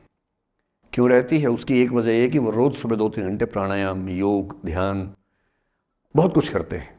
उनका भोजन इतना संतुलित है, सप्ताह में कम से कम एक बार, कभी कभी महीने में 4 से ज़्यादा 6-7 बार उपवास करते हैं पूरा। वो सब चीज़ें उनके अभ्यास में हैं जो मेरे अभ्यास में उतनी नहीं है। मैं भी कोशिश करता हूँ पर अभी उतना सफल नहीं हो पा रहा हूँ। पर मेरी राय में उनके इस सुंदर जीवन का सबसे बड़ा राज ये क्षमता है कि वो हर चीज़ को लेट गो कर देते हैं। तनाव उनके पास आता है तो फिसल के निकल जाता साइड से, लेते ही नहीं तनाव किसी बात का। कुछ भी हो जाता है तनाव ही नहीं लेते। और मुझे लगता है कि काश ये चीज़ मेरी माँ के स्वभाव में होती, कम से कम 10 साल उनका जीवन और ज़्यादा तो होता। और मैं अपने अनुभव से बता रहा हूँ, बहुत विश्वास से बता रहा हूँ। मैं ना सोने जागने में नियमित व्यक्ति हूँ, ना मैं बहुत कसरत करता हूँ। ठीक हूँ, मतलब बुरा भी नहीं हूँ, ठीक हूँ। मेरी उम्र के अधिकांश लोग बीपी, शुगर, बहुत बीमारियों से ग्रस्त हैं। मैं फिलहाल नहीं हूँ। क्यों नहीं हूँ? मेरे पास इसका उत्तर एक ही है, मैं लोड लेता नहीं किसी बात का, दबाव लेता नहीं, तनाव लेता नहीं। भाई अच्छा हो रहा है तो भी ठीक है। जब मैं सफल, जैसे मैं 3 साल में पिछले काफ़ी सफल हो गया, जितना मुझे नहीं होना चाहिए था, मैं तो कैसे हो गया हूँ सफल। अगर मैं सफल हो गया तो मैं इस बात का लोड भी नहीं ले रहा कि मैं सफल क्यों हो गया। अरे हो गया तो कैसे हो गया, कई लोग हो जाते हैं, हम भी हो गए, ऐसा क्या है। कल को नहीं रहूंगा, मान लीजिए, ऐसा हो सकता है, कल को फेल हो जाऊं कहीं। फेलियर को पचाना पता नहीं कितना मुश्किल होता होगा लोगों के लिए। मैं अपने बारे में जानता हूं, मुझे मुश्किल नहीं होने वाला, क्योंकि मैंने सफलता का लोड लिया ही नहीं अपने ऊपर। विफलता मुझे क्या प्रभावित करेगी, बहुत फर्क नहीं पड़ता है। और मैं दावे से कह रहा हूं कि यदि ये टेम्परामेंट आपका हो, जो मेरे पिताजी से मैंने सीखा है, तो आप जिंदगी में सफल कितने होंगे वो एक अलग पैरामीटर है, पर आपकी ज़िंदगी शानदार होगी। और जितनी ज़िंदगी आपकी है, जितनी सांसें आप कहते हैं कि लिखी हुई हैं, गारंटी से कह रहा हूँ कि 10 साल बढ़ जाएंगे। कुछ और लोगों के आप कम कर देंगे अलग बात है, लेकिन अपने 10 साल बढ़ा लेंगे। इसलिए ये सीखना बहुत ज़रूरी है कि कैसे लेट गो करना है ज़िंदगी की चीज़ों को। 3-4 प्रसंग होते हैं। एक होता है कि आप किसी को बहुत चाहते हैं पर वो आपको नहीं चाहता। आपकी उम्र में ये सब तो खेल होता है, और क्या खेल होता है। मेरे घर में 2 बच्चे हैं 17 साल के, तो मैं उनको देख के समझता रहता हूँ। वो मुझसे छुप छुप के किसी से बात करते हैं और मैं छुप छुप के सुन लेता हूँ। तो उन्हें नहीं पता, मुझे तो नाम भी पता है किससे बात करते हैं, एक आध का तो एड्रेस भी पता है मुझे। और मैं तो बच्चों को बोलता हूँ कभी जाना वाना हो तो मैं ले चलूँगा, चिंता मत करना, बोल देना कि ड्राइवर साथ में आया है, टेंशन मत लेना। तो मेरे तो बच्चे मेरे दोस्त हैं, मैं तो बड़ा दोस्ती के भाव में रहता हूँ।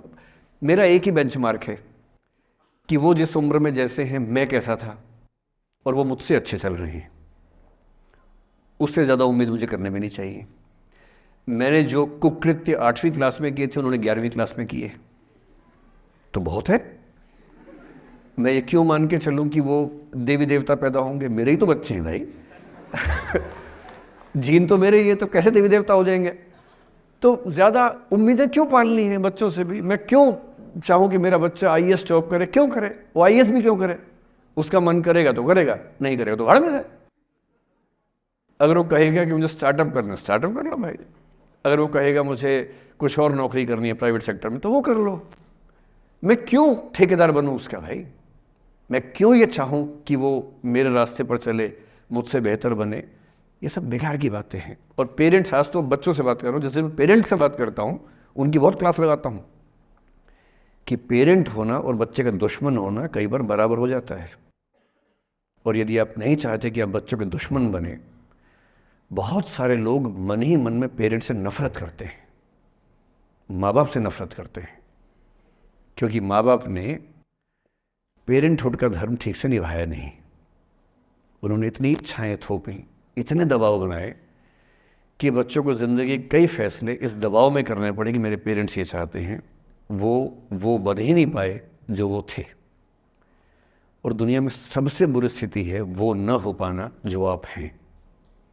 अपनी सहजता से दूर होना, इससे बड़ी बुरी कोई स्थिति नहीं।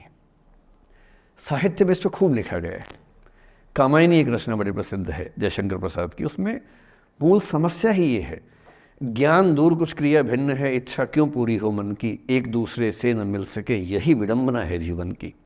आपका दिमाग कुछ कहता है, दिल कुछ कहता है, कर कुछ हो रहे हैं आप। जिस व्यक्ति का दिमाग, दिल और हरकतें आपस में कनेक्टेड हैं, कंसिस्टेंट हैं, उससे ज़्यादा सुखी कोई मनुष्य नहीं है। इसलिए मैं अक्सर कहता हूँ कि आप खुश हैं या नहीं, इसका सबसे बड़ा पैरामीटर ये है, आपका दिमाग, आपका दिल, आपकी हरकतें, आपके एक्ट्स अगर कंसिस्टेंट हैं, कोहेरेंट हैं, कनेक्टेड हैं, इंटीग्रेटेड हैं, तो आपसे ज़्यादा सुखी कोई नहीं है। और यदि आप पूरी ज़िंदगी केवल निभाने में खर्च कर देते हैं तो ठीक है, दुनिया की निगाह में आप सफल होंगे, पर किस दिन खबर आ सकती है कि अच्छे आदमी थे, नहीं झेल पाए, नहीं झेल पाए, अंत में दिल का दौरा पड़ जाता है, बीपी हो जाता है, डायबिटीज़ हो जाता है। बच्चे बोलते हैं कि डायबिटीज़ चीनी खाने से होता है, बेकार बात है, डायबिटीज़ स्ट्रेस से होता है। डायबिटीज़ होने के बाद चीनी खाना मना है। चीनी खाने से आज तक किसी को डायबिटीज़ नहीं हुआ है। डायबिटीज़ केवल तनाव से होता है।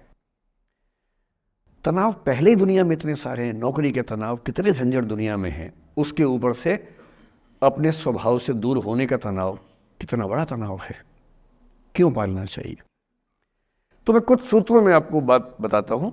इस उम्र में आप कितना उसको फॉलो कर पाएंगे मुझे नहीं पता, लेकिन कोशिश करेंगे तो कुछ तो फ़ायदा हुआ ही।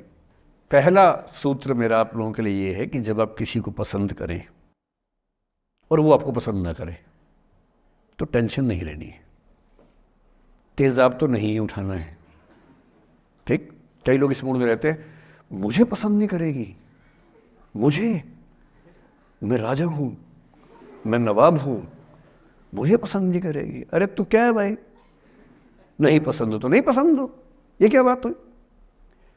सबसे पहले अपने अंदर से लोकतांत्रिक बनिए, डेमोक्रेटिक बनिए। जैसे आपको हक है किसी व्यक्ति को पसंद करने का, उसको भी हक है किसी को पसंद या नापसंद करने का। यदि कोई ऐसा व्यक्ति जिसको आप पसंद नहीं करते वो आपको प्रपोज करे तो आप उसको मना ही तो करेंगे। बस मना इज्जत से कीजिए, किसी को बेआबरू करके मत भेजिए। ये नहीं कि अच्छा तुम शीशा देखा है कभी, रुको आईना मेरी जेब में लो, ऐसे नहीं करना है। बड़े बेआबरू होकर तेरे कूचे से हम निकले, वो वाला भाव जो गालिब को आया था वो भाव नहीं आना चाहिए।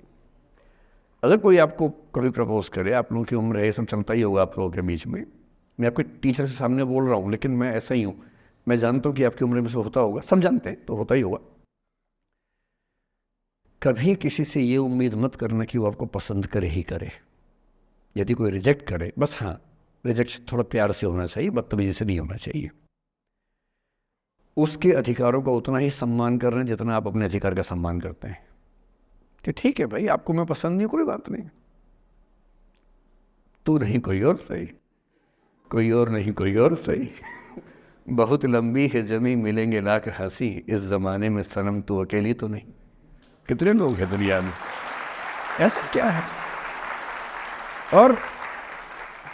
और मैंने बहुत प्यारे प्यारे बच्चों को देखा रोते बिलखते हुए कि मैंने उसको प्रपोज किया, उसने मुझे मना कर दिया। अंकल, छोटे छोटे बच्चे आजकल मुझे लव गुरु मानते हैं अपने आसपास। वो मेरे पास आके ऐसी ऐसी बातें बताते हैं, बड़ी क्यूट तोतली आवाज़ में।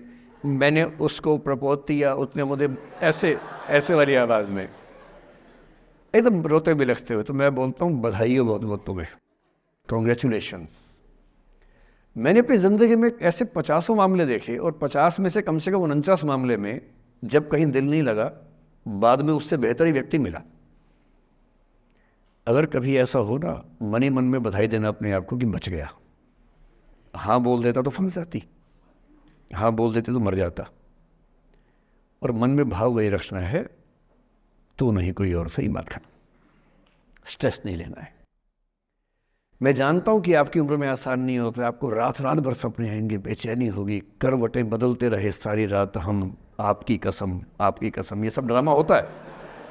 ये फिल्मी गीत है, मुझे गीत कविता इतना याद है कि मुझे हर बात में वही दिमाग में आता है, मैं क्या करूँ। ये होता है आपकी उम्र में, पर वो भी एक फेज़ है। अगर ये फेज़ नहीं जिया तो भी क्या जीवन जिया। कभी कभी बेचैनी भी तो होनी चाहिए, वरना ज़िंदगी में मज़ा क्या है। अगर हर चीज़ लिनियर है, हर चीज़ फॉर्मलाइज्ड है, फिर मज़ा क्या है ज़िंदगी में। ये उठापटक, ये बेचैनी, ये घबराहट, ये तनाव, संतरास भी तो होना चाहिए कभी कभी ज़िंदगी में। इससे बुरी स्थिति तब होती है जब आप किसी रिलेशनशिप में हैं और वहाँ ब्रेकअप हो जाए, ये भी होता है। देखिए, मैं आपको बड़ी खरी खोटी सुनाने के मूड में हूँ। जिस तरह का प्रेम आप लोगों की पीढ़ी में होता है, मैं ये नहीं कह रहा कि आपकी पीढ़ी ख़राब है, हर पीढ़ी ऐसी होती है, बस ये कि आपकी पीढ़ी को सुविधाएं ज़्यादा मिल गई हैं।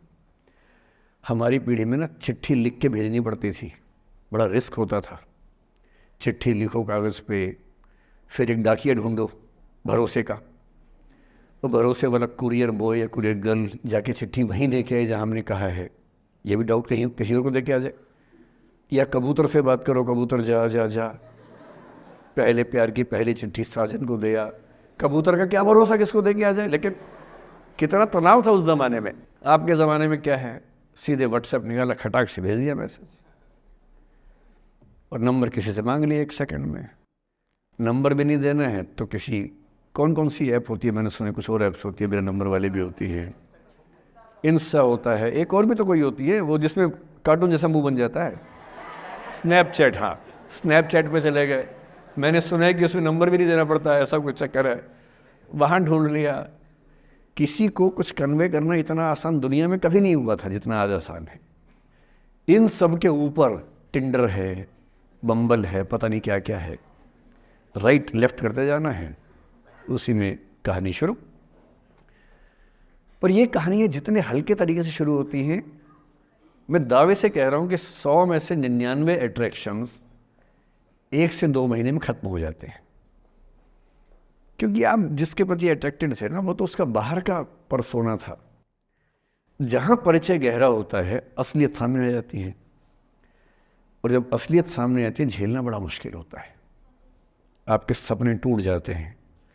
आप जिस छवि पे दीवाने हुए थे, वो छवि तो सिर्फ छवि थी, वो तो इंसान नहीं था वैसा। 99% केसेस में मेरा ख्याल है कि अट्रैक्शन 1-2 महीने में समाप्त होता है। उसके बाद तो एक बोझ है जो आप ढो रहे हैं। कभी कभी होता है कि दोनों का ख़त्म हुआ तो बात आसान है, कभी कभी किसी एक का ख़त्म होता है, एक का नहीं होता है, वहाँ मामला मुश्किल हो जाता है। तो ऐसा हो सकता है आपके जीवन में कि दूसरा साथी आपका ये कहे कि भैया देखो, मैं तुम्हारे साथ कुछ महीने से हूँ, पर मुझे अब अच्छा नहीं लग रहा, मैं ब्रेकअप करना चाहता हूँ। मैं आपसे ये निवेदन करूँगा कि ये मान के मत चलना कि उसने आपको धोखा दिया है, क्योंकि बच्चे तुरंत उस मुद्रा में आए थे, अच्छा अब मैं कुल्हाड़ी उठा लूँगी, अब मैं तेज़ाब उठा लूँगा, तूने मुझे धोखा दिया है, तूने मुझे चीट किया है, you are a cheat, you are a liar, you are a पता नहीं क्या क्या। पता इंग्लिश में गालियाँ बड़ी सुंदर देते हैं बच्चे। मैं ये कहना चाह रहा हूँ कि इस बात की संभावना मान के चलिए कि हो सकता है कि आपके साथ 2 महीने रहने के बाद सच में उसको ये लग जाए कि आपके साथ ट्यूनिंग ठीक नहीं है, या आपको लग जाए कि आपकी ट्यूनिंग उस व्यक्ति के साथ ठीक नहीं है। और किसी मुर्दा को अपने पास पकड़ के रखना उसका मज़ा नहीं है। आप किसी को बांध तो लेंगे, पर जब उसका दिल आपके पास है ही नहीं, दिल विहीन लाश अपने पास टिका के रखना, एक मुर्दे को बांध के रखना, इससे बेहतर है जाने दो। बांधना नहीं, बांधते वो हैं जिनमें असुरक्षा बहुत ज़्यादा होती है। उस असुरक्षा से बचने का उपाय खुद को बेहतर बनाना है। आप इतने बेहतर हों कि आपको चाहने के लिए हज़ारों लोग हों। क्यों आप इतना डिपेंडेंट होते हैं कि इस एक व्यक्ति के अलावा मेरा कोई है ही नहीं दुनिया में, ऐसा क्यों सोचना है। और ऐसे ही मामले में ये करना है वो अफसाना जिसे अंजाम तक लाना ना हो मुमकिन, उसे एक खूबसूरत मोड़ देकर छोड़ना अच्छा। और ये खूबसूरत मोड़ कैसे होगा? अगर कोई जाना चाह रहा है तो आपके पास 3 ऑप्शंस हैं। एक, ना उसको अच्छे से बात करे, ना ख़राब से बात करे, न्यूट्रल होके जाने दे। एक, उसको धमकी दे, बर्बाद कर दूंगा, छोड़ूंगा नहीं, तो निकल के देख घर से, तेरे एड्रेस पता करवा लूँगा, मेरे साथ 50 दोस्त हैं, मेरे सारे आवारा हैं, सारे बेरोज़गार हैं, सारे कुंठित लोग हैं, सारे गुंडे मवाली हैं, उनका धंधा यही है, तेरे पीछे छोड़ दूंगा सबको। एक ये तरीका है। और तीसरा ये कि ठीक है यार, ऑल द बेस्ट, जा सिमरन जा, जी ले अपनी ज़िंदगी। अरे ठीक है, हो सकता है मैं तुझे ठीक नहीं लगा, कोई बात नहीं, लेकिन किसी से मिलो तो बढ़िया से मिलना, तेरी ज़िंदगी अच्छी हो, मैं भी ढूंढ ही लूँगा किसी न किसी को, थोड़ी हेल्प कर दियो, कहीं इंट्रो करवा दियो मेरी भी, लेकिन ठीक है तू भी जा। ये होता है खूबसूरत मोड़ देकर छोड़ना। अच्छा, चिपकू नहीं बनना है किसी के पीछे, ना बोरा जाना है कि तुम जाओ, मैं तो दीवाना, स्थाई दीवाना हूँ तुम्हारा। कोई जब तुम्हारा हृदय तोड़ दे, तड़पता हुआ जब तुम्हें छोड़ दे, तब तुम मेरे पास आना प्रिय, मेरा दर खुला है, खुला ही रहेगा तुम्हारे लिए। वाह। पहले के ज़माने में बेरोज़गारी का ये लक्षण था। हम जब छोटे थे ये गाने सुनते थे, हम ये सुन के बड़े हुए कि ऐसा ही करना पड़ता है शायद प्रेम में, तो हमारे स्कूल में लोगों ने इसका पैरोडी बनाई। जब कोई तुम्हारा सर फोड़ दे, तड़पता हुआ जब तुम्हें छोड़ दे, तब तुम मेरे पास आना प्रिय, ये क्लिनिक खुला है, खुला ही रहेगा तुम्हारे लिए, तो बस आ जाना। जब कोई तुमको सड़क पे छोड़ दे, गाड़ी अपनी वहाँ से मोड़ ले, तब तुम मेरे पास आना प्रिय, ये ठेला खड़ा है, खड़ा ही रहेगा तुम्हारे लिए। क्यों भाई, क्यों खड़े रहोगे, बेरोजगार हो क्या? अरे ठीक, जा सिमरन जा, जी ले, और मैं भी जा रहा हूँ जीने के लिए। ये दीवाना नहीं बनना है कि तुम मतलब मुझे ना चाहो तो कोई बात नहीं, किसी और को चाहोगी तो मुश्किल होगी। अजीब हाल है यार, तुम ठेकेदार हो कि तेरा ठेका मेरे पास है, नहीं तो किसी के पास नहीं है। अजीब हाल है। अरे ठीक है भाई, उसकी ज़िंदगी है, जीने दो उसको। क्यों किसी की ज़िंदगी में इतना हावी होने का प्रयास करना है? जब आप नहीं चाहते कि आपकी ज़िंदगी में कोई हावी हो, आप क्यों किसी की ज़िंदगी में इतने हावी होंगे? और जब बहुत दर्द हो ना, हमेशा दूसरे के पर्सपेक्टिव से भी सोच के देखिए कि उसको ऐसा क्यों करना पड़ा। क्या पता कोई मजबूरी हो, कभी कभी होती है। मैं बुद्ध की मजबूरी सोच के परेशान होता हूँ कई बार, और फिर मैं सोचता हूँ कि काश यशोधरा जैसा व्यक्तित्व सबका होता। बुद्ध की रियल कहानी क्या है शायद किसी को नहीं पता। मैं जिस कहानी की बात कर रहा हूँ, मैथिली शरण गुप्त नाम के एक बड़े प्रसिद्ध कवि ने यशोधरा नाम की पुस्तक में वो कहानी लिखी है, भूमिका में जिक्र किया। बुद्ध बचपन से ही थोड़े से वैरागी किस्म के व्यक्ति थे। उनकी कुंडली देख के एक ज्योतिषी ने बताया भी था। माता पिता बहुत परेशान थे, शुद्धोदन उनके पिता का नाम था। माता पिता ने बहुत कोशिश की कि इस बच्चे का मन विरक्त न हो। अच्छा महल बनवाया, सारी सुविधाएं दी। जैसे ही बुद्ध थोड़े से किशोरावस्था में आए, उस समय की दुनिया की सबसे खूबसूरत महिला से, लड़की से, यशोधरा से उसकी शादी करवा दी। यशोधरा के पिता ने काफ़ी एग्ज़ाम लिए बुद्ध जी के, वो सारे एग्ज़ाम में पास हुए, तब जाके शादी हुई, ऐसे नहीं हुई। शादी हुई तो बुद्ध भी ठीक था, रमे रहे उस जीवन में। बेटा हुआ उनका राहुल। अब बुद्ध की विरक्ति का भाव बढ़ता जा रहा था। 29 साल की उम्र के आसपास ऐसा हुआ कि उन्होंने एक मृत व्यक्ति को देख लिया, एक बूढ़े को देखा, एक भिखारी को देखा, एक बीमार को देखा। विरक्त हो गए और उनका मन हुआ घर छोड़ दूं, ज्ञान की खोज में चला जाऊं। अब ज्ञान की खोज में जाएं, उनको पता है कि भाई मेरी पत्नी भी है, मेरा बेटा भी है, राज्य भी है, कैसे छोड़ दूं? छोड़ना जरूरी है। अंदर की आवाज़ है कि छोड़ो, तुम इस चीज़ के लिए नहीं बने हो, तुम्हारा स्वधर्म कुछ और है। बाहर की जिम्मेदारी है कि छोड़ नहीं सकते। मैं अनुमान करता हूँ कि बुद्ध ने शायद अपने पिताजी से कहा हो कभी कि पिताजी मैं बहुत परेशान हूँ, छोड़ना चाहता हूँ। तो पिता ने समझा बुझा के मना किया होगा कि बेटा शोभा नहीं देता, ऐसा मत करो। हो सकता है पत्नी से भी बात की हो, पत्नी ने भी कहा हो कि ये क्या बात हुई, हम सबका जीवन तुम पे टिका है, बच्चा अभी बिस्तर से भी नहीं उतरा है, अभी तो चलना भी नहीं शुरू किया है, तुम ऐसी बात कर रहे हो। इसका जिक्र नहीं मिलता इतिहास में कि ये बात हुई कि नहीं हुई। और एक दिन बुद्ध ने तय किया और वो आधी रात को पत्नी और बेटे को सोता हुआ छोड़ के चले गए। इसको बौद्ध परंपरा में महाभिनिष्क्रमण कहते हैं। बुद्ध का अपने घर से निकल जाना। अब बुद्ध चले गए, लेकिन मैथिली शरण गुप्त यशोधरा के पर्सपेक्टिव से बुद्ध को देख रहे हैं। यशोधरा बहुत परेशान है, भाई पति चला गया है, बच्चे का पिता चला गया, मजाक थोड़ना है। राजा परेशान है कि उनका उत्तराधिकारी चला गया है। यशोधरा इतनी परेशान है, बहुत लंबे समय तक छंद आते रहते हैं कि वो कितनी बेचैन है, कितनी परेशान है। लेकिन यशोधरा की सबसे बड़ी परेशानी इस बात से नहीं कि बुद्ध चले गए, इस बात से है कि बिना बताए चले गए, भरोसा नहीं किया। और वो अपनी सहेली से कहती है, सिद्धि हेतु स्वामी गए, यह गौरव की बात। मुझे गर्व है कि मेरा पति इतने महान काम के लिए गया है। सिद्धि हेतु स्वामी गए, यह गौरव की बात, पर चोरी चोरी गए, यही बड़ा व्याघात। सखी वो मुझसे कहकर जाते, कह तो क्या वो मुझको अपनी पथ बाधा ही पाते। क्या मैं रास्ता रोकती उनका? उसके मन में ये मलाल है कि बिना बताए चले गए। वो इस भाव को लेट गो नहीं कर पा रही है, परेशान है। फिर बुद्ध को ज्ञान मिला 6 साल की तपस्या के बाद, बोधगया में बोधि वृक्ष के नीचे ज्ञान मिला। बात फैल गई। जो 5 शिष्य बुद्ध को छोड़ के भाग गए थे उनके बुरे वक्त में, उन्हीं 5 को बुद्ध ने सबसे पहले ज्ञान दिया सारनाथ में, जिसको धर्मचक्र प्रवर्तन कहते हैं। बुद्ध की ख्याति बढ़ने लगी। शुद्धोदन ने बुद्ध के पास, अपने बेटे के पास कई लोगों को भेजा ये कहने के लिए कि भाई यहाँ भी तो आओ, हमसे भी तो मिलो। बुद्ध का ऐसा प्रताप था कि जो उनके पास जाता वो बुद्धम शरणम गच्छामि हो जाता, वापस ही नहीं आता। तो फिर शुद्धोदन ने बुद्ध के बचपन के एक दोस्त को ये कह के भेजा, भैया मैं जानता हूँ तुम वापस नहीं आओगे, पर प्रभावित होने से पहले बोल देना कि पापा याद कर रहे थे। तो वो गया, उससे वायदा निभाया, हो तो गया, बुद्ध के संग में दीक्षित हो गया, पर वायदा निभा दिया। तो बुद्ध ने कहा ज़रूर जाऊंगा, पिताजी की आज्ञा है तो जाऊंगा ही जाऊंगा। बुद्ध पहुंचे अपने कपिल वस्तु, जो अपना इलाका था वहां पहुंचे।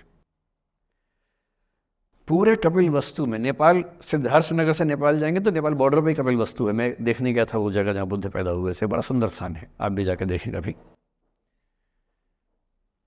तो बुद्ध पहुंचे रात को, एक धर्मशाला में रुके। अब वहाँ हल्ला मच गया कि राजा का बेटा धर्मशाला में। बुद्ध ने कहा भाई मैं देखो राजा का बेटा बन के नहीं आया हूँ, मैं बुद्ध बन के आया हूँ। सुबह उठ के भिक्षा मांगने लग गए उस इलाके में, अपने ही पिता के राज्य में। पिता ने सिर पीट लिया कि भाई क्या कर रहे हैं। फिर बुद्ध ने सूचना भिजवाई कि मैं बुद्ध हूँ, बेटा हूँ संयोग से, ठीक है मैं आ रहा हूँ मिलने के लिए, पर मैं बुद्ध होके आया हूँ, मेरी चर्या है, नियम है, मैं भिक्षा से ही जीवन जीता हूँ अपना। ठीक है, पिताजी ने कहा चल कोई बात नहीं। फिर बुद्ध गए पिता से मिलने, पिता से मिले, सबसे मिले, भरी सभा में। लेकिन यशोधरा नहीं आई मिलने के लिए, लेट गो नहीं कर पा रहे थे। उसके मन में दर्द था, छुप के क्यों गया, बता के जाता। बुद्ध ने पूछा पिता से कि यशोधरा कहाँ है, तो बोले कि वो कह रही है कि अगर बुद्ध मिलना चाहेंगे तो खुद ही मिलने आएंगे मुझसे, मैं क्यों जाऊंगी भाई, आत्मसम्मान भी तो कोई चीज़ है, मैं क्यों मिलने जाऊंगी। तो बुद्ध मिलने गए। सोचिए कमरे में यशोधरा बैठी है, राहुल साथ में। अब राहुल थोड़ा सा बड़ा हो गया है, 6-7 साल का है। बुद्ध गए हैं।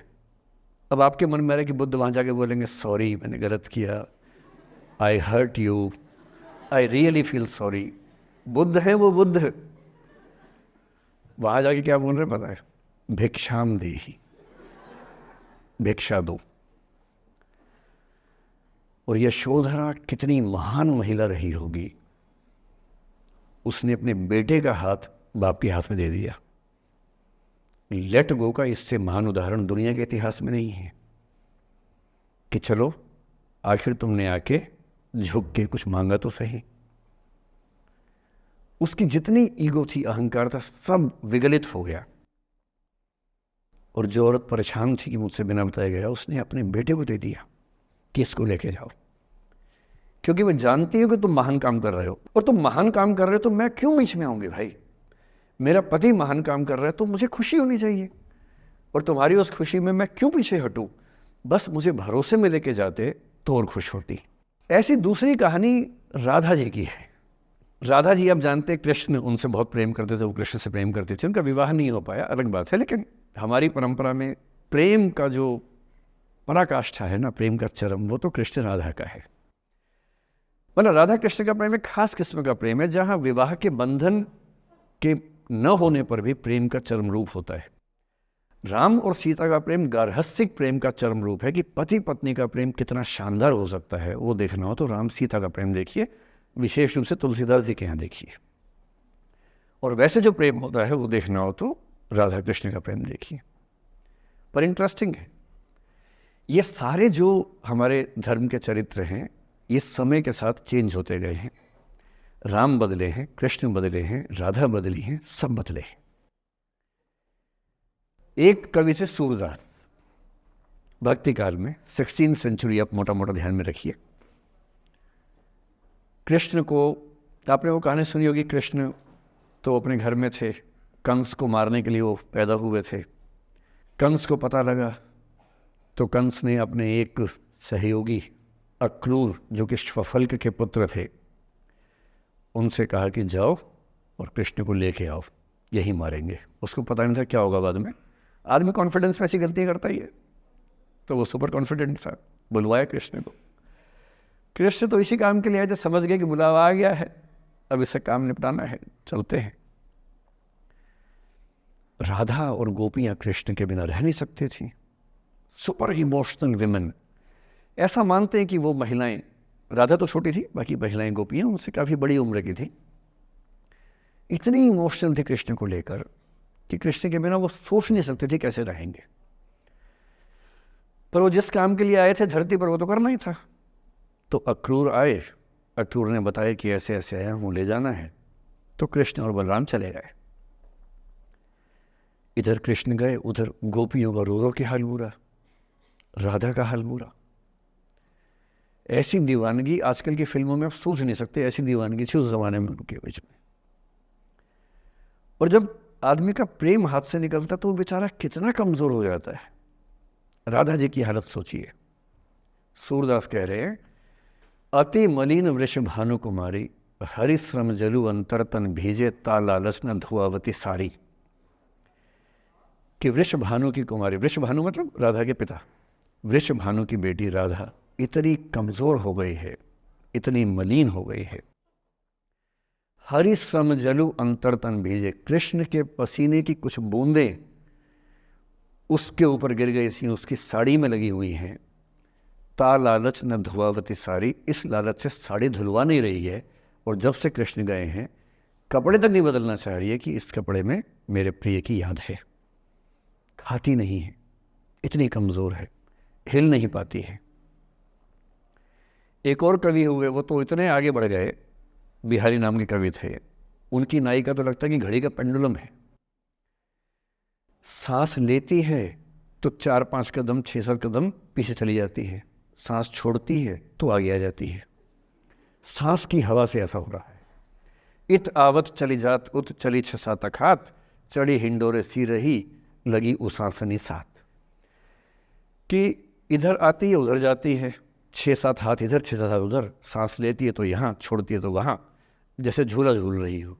पर ये रीतिकाल के कवि हैं, उनका अलग टेस्ट है, हम सूरदास पे बात कर रहे हैं। राधा इतनी परेशान है। अच्छा, जब आदमी परेशान होता है ना, जब उसका ब्रेकअप टाइप का होता है कि कोई गया है वापस ही नहीं आ रहा, कृष्ण ने कहा था कि बस जा रहा हूँ, काम निपटा के आता हूँ। उनके मन में था क्या काम निपटाना है, काम निपटा भी दिया। अब कंस के बाद सवाल है कि मथुरा का साम्राज्य कौन संभाले। उसको एक स्ट्रक्चर बनाने के लिए कृष्ण को लगा कि मुझे यहाँ रह के सिस्टम को ठीक करना चाहिए, उसके बाद लौटना चाहिए। तो वो रुक गए वहाँ पर, राज्य का काम भी तो करना ही था। पर प्रेमी व्यक्ति को सब समझ नहीं आया, तो फिर लगता कि नहीं मेरे पास आओ, बाकी सब बेकार की बातें हैं, मेरे पास आओ। कृष्ण आ नहीं रहे। यमुना के इधर कृष्ण है, यमुना के इधर गोपियाँ हैं, पर आत्मसम्मान भी तो है। एक आलोचक ने कहा कि नाव में बैठ के चली जाती।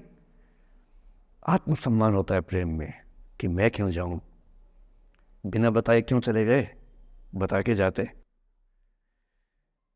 तो राधा वेट करिए। राधा के मन में क्या आ रहा है, उनको लग रहा है कि ऐसा तो नहीं कि मैंने ही कुछ गलती कर दी हो।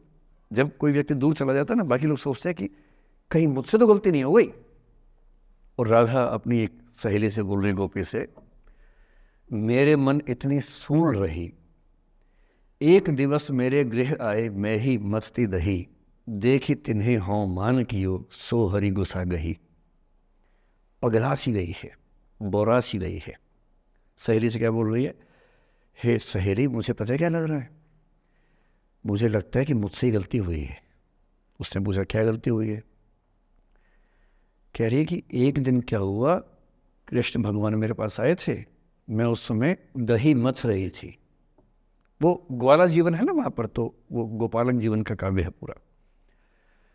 अब वो मुझसे बात करने आए और मैंने उनसे ठीक से बात नहीं की, मैंने मान किया। मान करना मतलब जिसको आपकी भाषा बोलते हैं भाव खाना।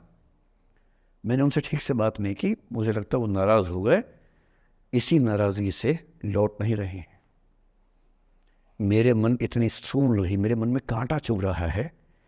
एक दिवस मेरे घर आए, अब समझ में आएगा, एक दिवस मेरे घर आए, मैं ही मथती दही, देखी तिन्हें हाँ हाँ मतलब मैं मान की योग, मैंने अहंकार दिखाया, सो हरि गुस्सा गही, गुस्सा आ गया उनको इस बात से। सूरदास की राधा मुक्त नहीं हो पा रही, लेट गो नहीं कर पा रही, वो जी नहीं सकती कृष्ण के बिना। पर फिर देखिए 300 साल बाद क्या हुआ। 300 साल बाद कमाल हुआ। 20वीं शताब्दी की शुरुआत में एक और कवि हुए, उनका नाम था अयोध्या सिंह उपाध्याय हरिऔध। हरिऔध के नाम से प्रसिद्ध है। उन्होंने एक पुस्तक लिखी प्रिय प्रवास। प्रिय प्रवास मतलब प्रिय प्रवास पे चला गया है, कृष्ण चले गए हैं मथुरा, अब राधा कैसे जिएगी। 20वीं सेंचुरी की शुरुआत में फ्रीडम स्ट्रगल शुरू हो चुका है। महिलाएं अभी तक स्वाधीनता आंदोलन का हिस्सा नहीं बनी है, पर अब वो समय आ रहा है कि बनने वाली है। और हरिऔध की राधा ने कमाल कर दिया है। गोपियां पूछती हैं कृष्ण नहीं आ रहे, अब क्या करोगी? ये राधा जी क्या बोल रही हैं?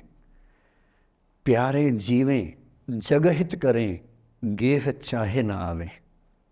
मेरे प्रिय खूब जिए, समाज का कल्याण करें, घर बेशक ना आए, कोई दिक्कत नहीं है, मैं चाहती हूँ कि समाज का भला होना चाहिए। ये वो बिंदु है जहाँ राधा यशोधरा बन जाती है, मैथिली शरणगुप्त की यशोधरा। और जो मैं आपको समझाना चाह रहा हूँ उस एग्जाम्पल से वो ये कि हो सकता है कि जिससे आप नाराज़ हो वो किसी बड़े काम की खोज में हो, वो किसी महानता के रास्ते पर हो। और यदि आपके जीवन में कोई व्यक्ति ऐसा है जो किसी महानता के रास्ते पे है, तो उसके रास्ते को रोकना अपने क्षुद्र हितों के लिए बहुत छोटापन है। और ऐसे मामले में एक ही बात हमें सोचनी है कि वो जिस काम के लिए बना है उसे करने दो। अपने स्वार्थ के लिए किसी को बांध के रखना, किसी को लाश बना के रखना, इसका क्या मतलब है? जाने दो, ऐसा क्या है, कुछ तो बढ़िया होगा। एक स्थिति हम में से कई लोगों की आती है कि हम एक टॉक्सिक रिलेशनशिप में होते हैं पर छोड़ नहीं सकते। ऐसे बहुत सारे पति पत्नी होते हैं। मैं अक्सर बच्चों से एक बात पूछता हूं कि आप में से कितने बच्चे वैसा ही वैवाहिक जीवन चाहते हैं जो आपके माता पिता का है?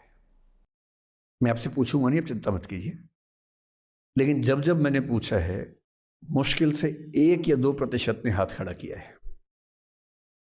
97-98% लोग मानते हैं कि वैसा तो नहीं चाहिए, उससे कुछ अलग चाहिए। क्योंकि हम सब जानते हैं कि हमारे माता पिता भी, हमारे समाज के बाकी लोग भी बहुत समझौते करते हैं ताकि बच्चे अच्छा जीवन जी सके। आप भी करेंगे समझौते, सबको करने पड़ते हैं। ये है कि आप समझौते शायद उतने नहीं करेंगे जितने आपके माँ बाप ने किए होंगे, उनके माँ बाप ने और ज़्यादा किए होंगे। हर पीढ़ी कम समझौते करती है, ये समाज के विकास का एक तरीका होता है। पर ऐसा होता है कि आप एक ऐसे रिश्ते में आप छोड़ भी नहीं सकते, जी नहीं पा रहे, छोड़ सकते नहीं, क्योंकि आप तो छोड़ देंगे, आपके चक्कर में कईयों की ज़िंदगी दांव पे लग जाएगी। कैसे छोड़ दें? 3 छोटे छोटे बच्चे हैं, नौकरी है नहीं, वो माँ अपने पति से रोज़ प्रताड़ना झेलती है, बुरी बातें सुनती है, उसके पास कोई सिक्योरिटी नहीं है, वो बच्चों को नहीं छोड़ सकती, बच्चों को लेके कहाँ जाएगी, क्या करे? टॉक्सिक रिश्ता है। तो ऐसे में या तो आप रिश्ता छोड़ते हैं कि हर केस में संभव नहीं होता, पर यदि वो संभव नहीं है तो रिश्ते में रहते हुए चिंताएं छोड़ दीजिए, अपेक्षाएं छोड़ दीजिए। भाई तेरी अपनी ज़िंदगी, मेरी अपनी ज़िंदगी, एक घर में रहेंगे पर रोज़ युद्ध नहीं करेंगे, बीपी नहीं बढ़ाएंगे, शुगर नहीं बढ़ाएंगे, तनाव नहीं बढ़ाएंगे। तुम्हारा अपना स्पेस, मेरा अपना स्पेस, ठीक है, एक छत के नीचे हैं, काम चला लेंगे, किसी और को नहीं बताएंगे, दुनिया के सामने अच्छी अच्छी फ़ोटो खिंचवाते रहेंगे स्माइल कर करके चेहरा, पर कम से कम बच्चे सफ़र ना करें, परिवार सफ़र ना करे, जी लेंगे, झेल लेंगे।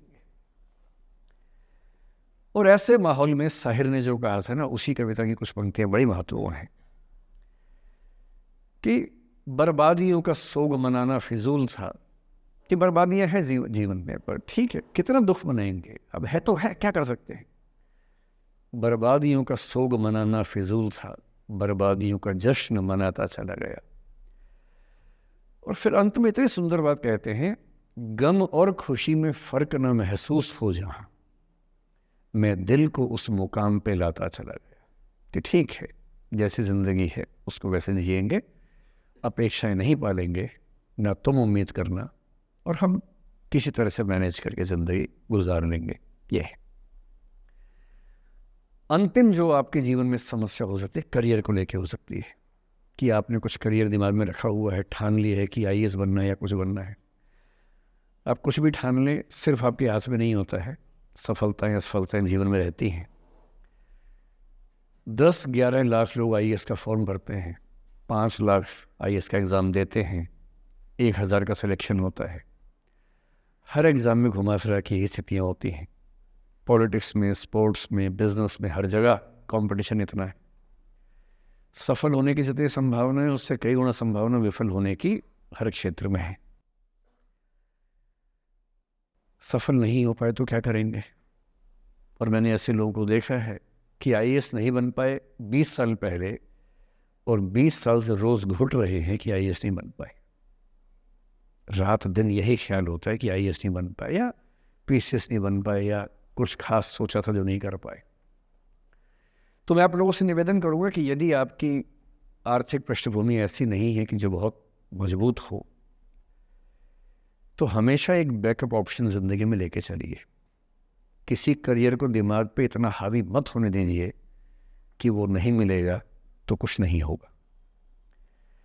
आप उस दौर के व्यक्ति हैं जहाँ इतने ऑप्शंस दुनिया में हैं जितने कभी नहीं थे। इतने ऑप्शंस हैं, बस एक ठीक ठाक सा व्यक्तित्व बना लीजिए, एक ठीक ठाक सा कॉन्फिडेंस रखिए अपने ऊपर। और यदि आपके पास बेसिक स्किल्स हैं, भाषा की, चिंतन की, समझने की, कैलकुलेशंस करने की, प्लानिंग करने की, स्ट्रेटेजाइज करने की, और मेहनती आप हैं, मैं गारंटी से कह रहा हूँ कि इस दुनिया में कंपटीशन नंबर्स में बहुत ज़्यादा है, कायदे का कंपटीशन नहीं के बराबर है। बहुत मजबूत लोगों से आपको भिड़ना नहीं पड़ता है। भिड़ते हैं 5 लाख से, पर उन 5 लाख में कुछ ही हैं जो भिड़ने लायक हैं। इतना कॉन्फिडेंस रखिए, जैसे कहते हैं ना कि हम भी दरिया है, हमें अपना हुनर मालूम है, जिस तरफ भी चल पड़ेंगे रास्ता हो जाएगा। इतना भरोसा अपने ऊपर रखिए कि ठीक है, ये नहीं तो कुछ और करेंगे, वो नहीं तो कुछ और करेंगे, लेकिन कुछ ना कुछ बढ़िया कर लेंगे। और उस बढ़िया करने की शुरुआत कॉलेज की ज़िंदगी से होती है। उड़ान सोसाइटी संभाल लेंगे, निष्ठा संभाल लेंगे। अभी मैडम ने बताया कि 80 सोसाइटी से बताई, इसको में 60 बताई, 60 सोसाइटीज़ हैं। किसी सोसाइटी का हिस्सा बन जाइए। ये सोसाइटीज़ का हिस्सा बनने का असली पर्पस क्या है? इसी बहाने एक्सपोजर मिलता है, आप कुछ करते हैं, मंच पे आते हैं, लोगों से मिलना जुलना होता है, स्किल्स डेवलप होती हैं, और अंत में जो जीवन में काम आता है, यही स्किल्स काम आते हैं। और यदि वो स्किल्स हमने डेवलप कर लिए, और वो स्किल्स पढ़ाई से नहीं आती हैं, जो क्लासरूम के अंदर की पढ़ाई है वो सबसे कम महत्वपूर्ण चीज़ होती है कॉलेज में। कॉलेज में सबसे ज़्यादा महत्वपूर्ण है ये अपॉर्चुनिटीज़, लोगों से बात करना, कुछ ऑर्गेनाइज करना, कहीं फेल होना, कहीं पास होना, वो सब करते रहिए। और मैं दावे से कह रहा हूँ कि इस दुनिया में कंपटीशन कहने के लिए ज़्यादा है, दरअसल ज़्यादा नहीं है। पूरी बात का सार ये है कि किसी की भी ज़िंदगी फ्लैट नहीं होती है, उसमें कर्व्स आते रहते हैं, ऊंच नीच सबकी ज़िंदगी में आती है। मैंने भी कम नहीं झेली है, आज मैं यहाँ खड़ा हूँ ऐसे नहीं खड़ा हूँ, कुछ तो झेला ही होगा, मैंने भी ठीक ठाक झेला है। जिस उम्र में आप मौज मस्ती करते हैं, मैंने उस उम्र में कैलकुलेटर बेचे हैं, मैं सेल्समैन रहा हूँ 17 की उम्र में। और मैं बिजनेस फैमिली से नहीं हूँ। बिजनेस फैमिलीज में बच्चों को 17 में काम पे लगा देते हैं। मैं तो नौकरी पेशा परिवार से था, कुछ समस्याएं थी तो सेल्समैन बन के घर घर में जाके बेचना पड़ता था। तौहीन भी होती थी, लोग धिक्कारते भी थे, मजाक भी उड़ाते थे। वो समझे ना, है अपना खर्चा 17 की उम्र से खुद उठाया है, क्योंकि घर में दिक्कत थी। तो क्यों मांगू मैं घर से पैसे भाई, जब मुझे पता है कि मेरे घर में दिक्कत थी उस समय, क्यों मांगू।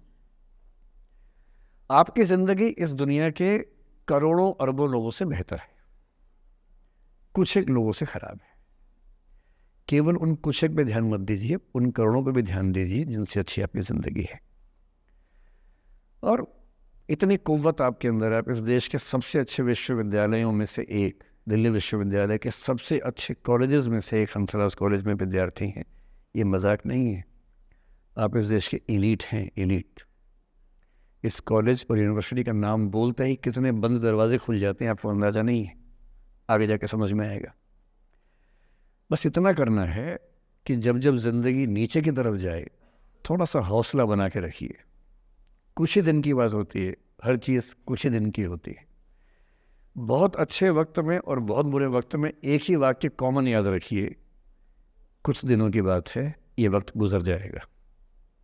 बहुत अच्छा हो तब भी ध्यान रखना है, आदत नहीं बनानी। बहुत बुरा हो तब भी ध्यान रखना है, ये सब खत्म हो जाएगा। सोशल मीडिया पर ट्रोलिंग आजकल का एक नया सच है, जो आप लोग बड़ा मुश्किल होता है वो जब झेलते होंगे।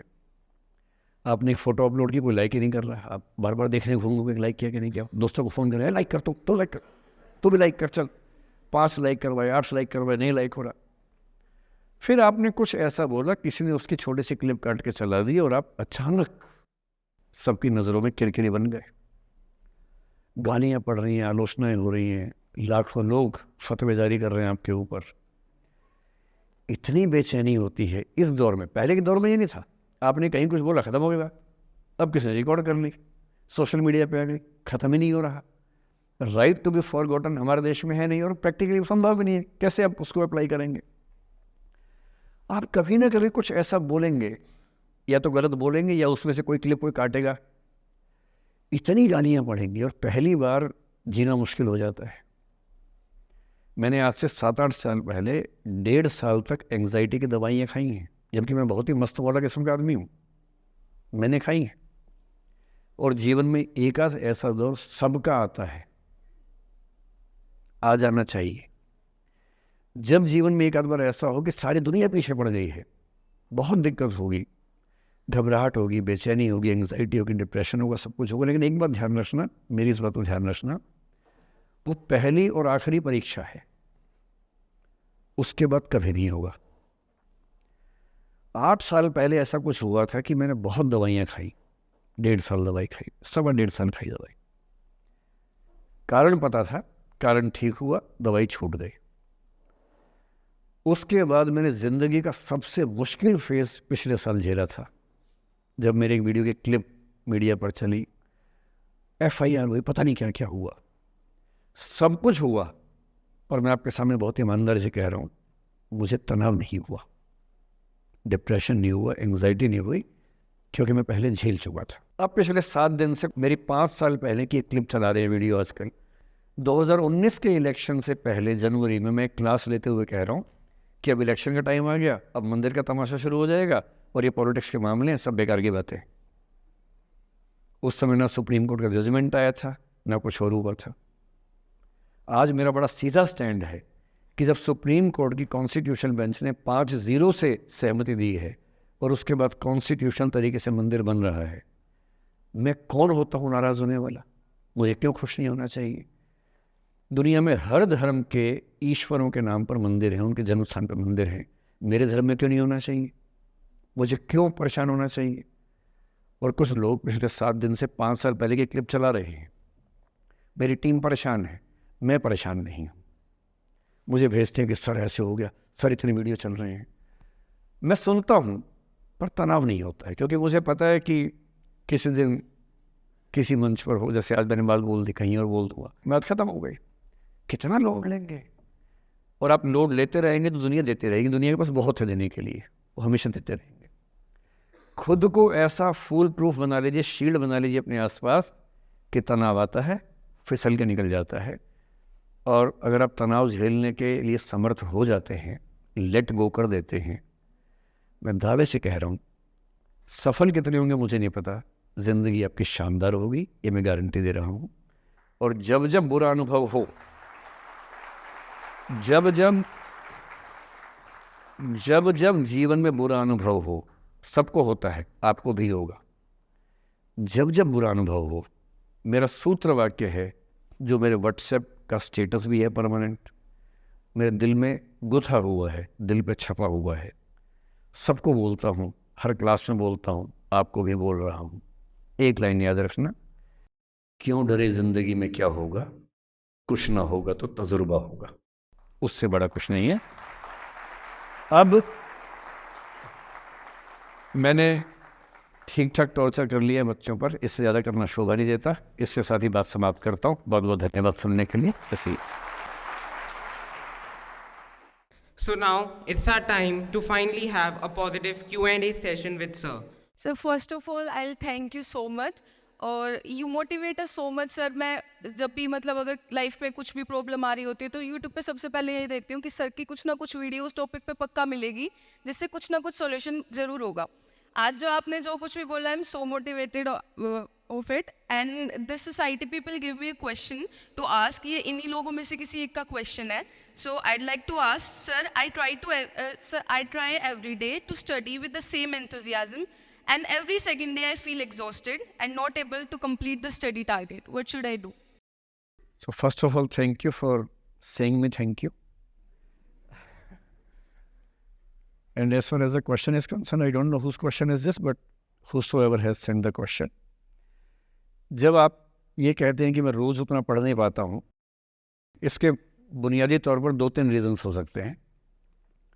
पहली बात तो कोई भी नहीं पढ़ पाता है, मैं भी नहीं पढ़ पाता हूँ उतना। हम लोग प्रिटेंड करते हैं कि हम बहुत पढ़ते हैं। ईमानदारी की बात है कि मैं आज तक कभी भी 1 घंटे से ज़्यादा एक साथ नहीं पढ़ पाया हूँ, और मैंने ठीक ठाक पढ़ाई की है वैसे, है ना, आप भरोसा कर सकती हैं इस बात पे।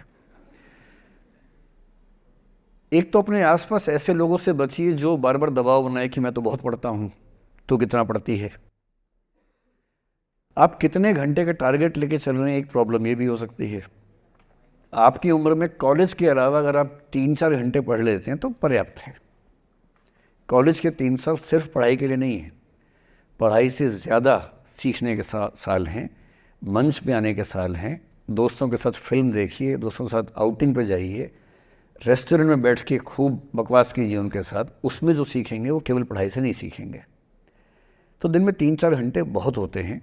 और बाकी मैं एडवाइस करता हूँ बच्चों को कि बहुत सारी एक्टिविटीज़, जिसमें से एक एक्टिविटी चाय की दुकान पे दोस्तों के साथ बैठना, 1 घंटे बात करना भी शामिल है।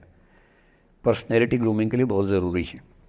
फिर आप लोगों की उम्र में इमोशंस थोड़े उठापटक होती रहती है। अगर आप महीने के 30 दिन में से 6-7 दिन बीच में नहीं पढ़ पाते डिस्टर्बेंस से, तो इसका मतलब है कि आप दिमागी तौर पर एकदम ठीक हैं। चिंता उनकी है कि जो रोज़ पढ़ रहे हैं। इसका मतलब वो अपनी उम्र में जी नहीं रहे, वो किसी और उम्र में जी रहे हैं। तो ठीक है, कभी कभी डिस्टर्बेंस आएगी, उसको एंजॉय कीजिए। डिस्टर्बेंस बस सुंदर प्यारी होनी चाहिए, इतना ध्यान रखिए, है ना। जिसकी वजह से नींद उड़ी हुई है वो अच्छा होना चाहिए, बाकी तो ठीक है। नमस्ते sir, thank you sir for this session sir. I extend my gratitude sir, it was an honour to listen you sir. Sir मेरा आपसे सवाल होगा कि कई एक आध एग्जाम्पल होंगे सर जहां आपने लेट गो किया होगा, आप अपने जीवन में भी किसी चीज़ में लेट गो किए होंगे, तो कोई एक आध ऐसा एग्जाम्पल आप शेयर करना चाहे जिससे हमें भी प्रेरणा मिले। मैं बताता हूँ आपको। जो मैंने कहा कि 7-8 साल पहले मैं थोड़ा एंग्जाइटी का शिकार हुआ, कई कारण थे, पर उसमें 2-4 लोग ऐसे थे जिन्होंने मेरा जीना मुश्किल कर दिया था उस समय। मतलब उन्होंने कर दिया, मैंने करवा भी लिया। अब तो मैं करवाता ही नहीं, तब मैंने करवा लिया था। अजीब किस्म के लोग, पीछे पड़ के रात दिन 24 घंटे तनाव देते रहना बिना किसी बात के, कोई वजह भी नहीं थी ऐसी। मैं बड़ा परेशान रहा। फिर बाद में परिस्थितियां बदल गई, मैं ठीक हो गया, मेरी स्थितियां ज़्यादा बेहतर हो गई। तो उन दिनों मैंने एक रहीम का दोहा पढ़ा, वो मेरे जीवन का उसूल बन गया उसके बाद से। एक दो बार मेरे मन में आया कि मैं भी दुश्मनी कर लूं और दिखा दूं, और मेरे पास ताकत उनसे ज़्यादा थी उस समय भी, आज भी है। पर अगर मैं किसी के उकसाने पे उसके जैसा हो गया तो जीता तो वही। जब मैं ही नहीं रहा तो फिर तो कोई और लड़ रहा है, मैं रहा ही नहीं, वो जीत जाएगा। मेरी असली कश्मकश ये थी कि बिना उसके जैसा हुए इस चीज़ से बाहर निकलना है। ये कुछ वैसे कि आप सड़क पे जा रहे हैं, कीचड़ में सूअर लोटा हुआ है, उछल उछल लौट रहा है, आपके सफ़ेद कमीज पे छींटा पड़ गया। अब दो ऑप्शंस हैं, या तो हिसाब बराबर करने के लिए उतर जाइए, उसको आप कैसे गंदा करोगे, वो तो पहले ही मस्त है उसी गंदगी में, उसका तो स्वभाव है। आपका एक छींटा है, आप पूरी कमीज गंदी कर लेंगे वहाँ जाके। तो सबसे अच्छा क्या है, वहाँ से निकल जाना, लेट गो कर देना। तो मैंने रहीम का एक दोहा अपना सार बना लिया, रहीमन ओछे नरन सो बैर भली ना प्रीति। रहीमन ओछे किस्म के लोगों से ना बैर अच्छा है ना प्यार अच्छा है। काटे चाटे श्वान के दुह भांति विपरीति। कुत्ता काटे तो दिक्कत, कुत्ता चाटे तो दिक्कत। तो मेरा उसूल क्या है, इस तरह के लोगों से ना दोस्ती ना दुश्मनी, ना दिल में ग्रजेस रखने हैं कि हिसाब बराबर कर दूंगा, हरा दूंगा, रखना ही नहीं। और मेरी अब ठीक ठाक दोस्ती तो क्या होगी, मतलब जब हम मिलते हैं बड़े प्यार से मिलते हैं, मुझे दिक्कत है ही नहीं, नाराज़गी भी नहीं है। मुझे लगता है कि वो अपना धर्म निभा रहा था, मैं अपना निभा रहा हूँ। और अगर मैं दुश्मनी पाल लेता, अपना बीपी बढ़ाता, डायबिटीज़ करवा लेता, मैंने पाला ही नहीं, ना मैं पालता हूँ। और भी ऐसे कई इंस्टांसेस हैं जहाँ दुश्मनी करने का पूरा स्कोप था, पर मैं दुश्मनी करता नहीं, मुझे शौक ही नहीं दुश्मनी करने का। मेरा दुनिया में एक भी दुश्मन नहीं है, मतलब मैं कईयों का हूँ, मेरा एक भी नहीं है। जो मुझे अपना दुश्मन मानते हैं वो मेरे दुश्मन नहीं, मेरे लिए वो परिचित हैं, जो मित्र हो सकते थे या हो सकते हैं। फिलहाल मित्र नहीं है, लेकिन दुश्मनी नहीं है। और अगर दुश्मनी कभी हो भी जाए ना, ये ध्यान रखना है कि बाद में दोस्ती हो सकती है। बशीर बद्र ने कहा है, दुश्मनी जमकर करो लेकिन ये गुंजाइश रहे, गर कभी हम दोस्त हो जाएं तो शर्मिंदा ना हो। ये मैं ध्यान रखता हूँ हमेशा। नमस्कार सर। नमस्कार सर, मेरा नाम रश्मि श्रीवास्तव है और मैं यहाँ हिंदी ऑनर्स द्वितीय वर्ष की छात्रा हूँ। सर, सबसे पहले तो मैं आपको बहुत बहुत धन्यवाद देना चाहूँगी सर। आपसे मिलकर बहुत अच्छा लग रहा है मुझे और ये मेरे लिए बहुत बड़ी सौभाग्य की बात है। सर, मेरा प्रश्न है आपसे कि सर, मेरे साथ ऐसा हुआ कि मैं बचपन से बहुत अच्छी स्टूडेंट रही और सर मेरी ज़िंदगी में ऐसा एक वक्त आया जब मुझे 2 बार असफलता का सामना करना पड़ा और सर तीसरी बार मैं सफल हुई, परंतु सर आज भी वो डर मेरे मन से नहीं जा रहा है। अभी भी मैं उसको फेस नहीं कर पा रही हूँ कि मैं कैसे फेल हो गई। और सर कभी ऐसा होता है कि मैं सो रही हूँ और रात में मुझे वो डर लगता है कि आगे मैं नहीं कर पाऊँगी। मुझे ऐसा लगता है कि आगे अगर मैं कुछ अच्छा करना चाह रही हूँ तो मुझे उस असफलता का डर रहता है कि जो मैंने फेस किया है, और सर मैं उससे उभर नहीं पा रही हूँ। मतलब मेरे ख्याल से ये असफलता आपसे ज़्यादा आपके माहौल की, आपके पेरेंट्स, आपके टीचर्स की है कि उन्होंने आपको, मतलब कुछ बच्चे अपने आप से इतनी उम्मीद पाल लेते हैं कि फेलियर झेल नहीं पाते। आप वैसे बच्चों में हैं। जो आपने कहा ना कि मैं शुरू से बहुत अच्छी स्टूडेंट रही हूँ, ये दुर्भाग्य की बात है, ये अच्छी बात नहीं है। मैं नहीं चाहता कि बच्चे अच्छे स्टूडेंट बने। अच्छे स्टूडेंट का मतलब जो बहुत पढ़ाकू किस्म के होते हैं, सीधे स्कूल से घर, घर से स्कूल, घर में घुसते ही होमवर्क करना शुरू किया, वैसे बच्चे ज़िंदगी में बड़े परेशान रहते हैं। बच्चों को होना चाहिए छटा हुआ टाइप का, शरारती, बदमाश, मतलब काम भी करें स्कूल का, लेकिन बेसिकली आपको स्मार्ट होना है, कॉन्फिडेंट होना है। पढ़ाकू होने से ज़िंदगी बहुत अच्छी नहीं चलती है। ज़िंदगी के लिए ना व्यक्तित्व चाहिए। हुआ क्या आपके साथ, आपको बता दिया गया कि अच्छा बच्चा वो है जो पढ़ता है, होमवर्क करता है, आपने वो सब किया। तारीफ़ें आपकी इतनी हुई होंगी कि बेटा तुम तो कुछ भी कर दोगी, आपको भरोसा हो गया कि मैं कुछ भी कर दूँगी। लेकिन ऐसी ऐसी तारीफ़ें हर गांव, हर मोहल्ले में कई बच्चों की हो रही थी जब उन सब में कंपटीशन हुआ तो कुछ सफल हुए, बहुत सफल नहीं हो पाए। तो जो सफल नहीं हो पाए उनको बहुत बेचैनी हुई। आपका सौभाग्य है कि अब तीसरी बार में सफल हो गई। कई ऐसे लोग हैं जो कभी सफल नहीं हुए ज़िंदगी में, उनको भी तो जीना है। तो मैं एक ही बात कहूँगा, अपने आप से उम्मीदें कम कर लीजिए। और ये आसान नहीं होता है। इसका तरीका ये है कि एक दो ऐसे अच्छे दोस्त जो अच्छे भी हैं, दोस्त भी हैं और बहुत उम्मीदें ना रखते हैं, ना आपको रखने देंगे अपने आप से। डायरी लिखने से लेकर कुछ अच्छे उपन्यास पढ़ना, अच्छी फिल्में देखना, जो आपको सहज होना सिखाएं, न कि महान होना सिखाएं। महानता से बड़ा कोई रोग नहीं है, इस चक्कर में नहीं पड़ना है। सामान्य होना है। असली जद्दोजहद सामान्य होने की है, महान होने की नहीं है। सहज होना है। तो अपने आप से क्या कहना, रोज़ कहना है कोशिश पूरी करूँगी, सफलता मिल गई तो बढ़िया, नहीं तो क्यों डरे, ज़िंदगी में क्या होगा, कुछ ना होगा तो तजुर्बा होगा। और भाड़ में जाए सीधी सी रात। नमस्ते सर। सर मेरा क्वेश्चन थोड़ा सा इनसे अलग है। सर जैसे आपने कहा कि लेट गो करना चाहिए, लेकिन क्या करना चाहिए? लेट गो करना चाहिए। हमने भी ये चीज़ सुनी है कि जिसके नसीब में जो लिखा होता है एक दिन उसे वो मिलता ही है, तो उसके लिए हमें परिश्रम करना चाहिए।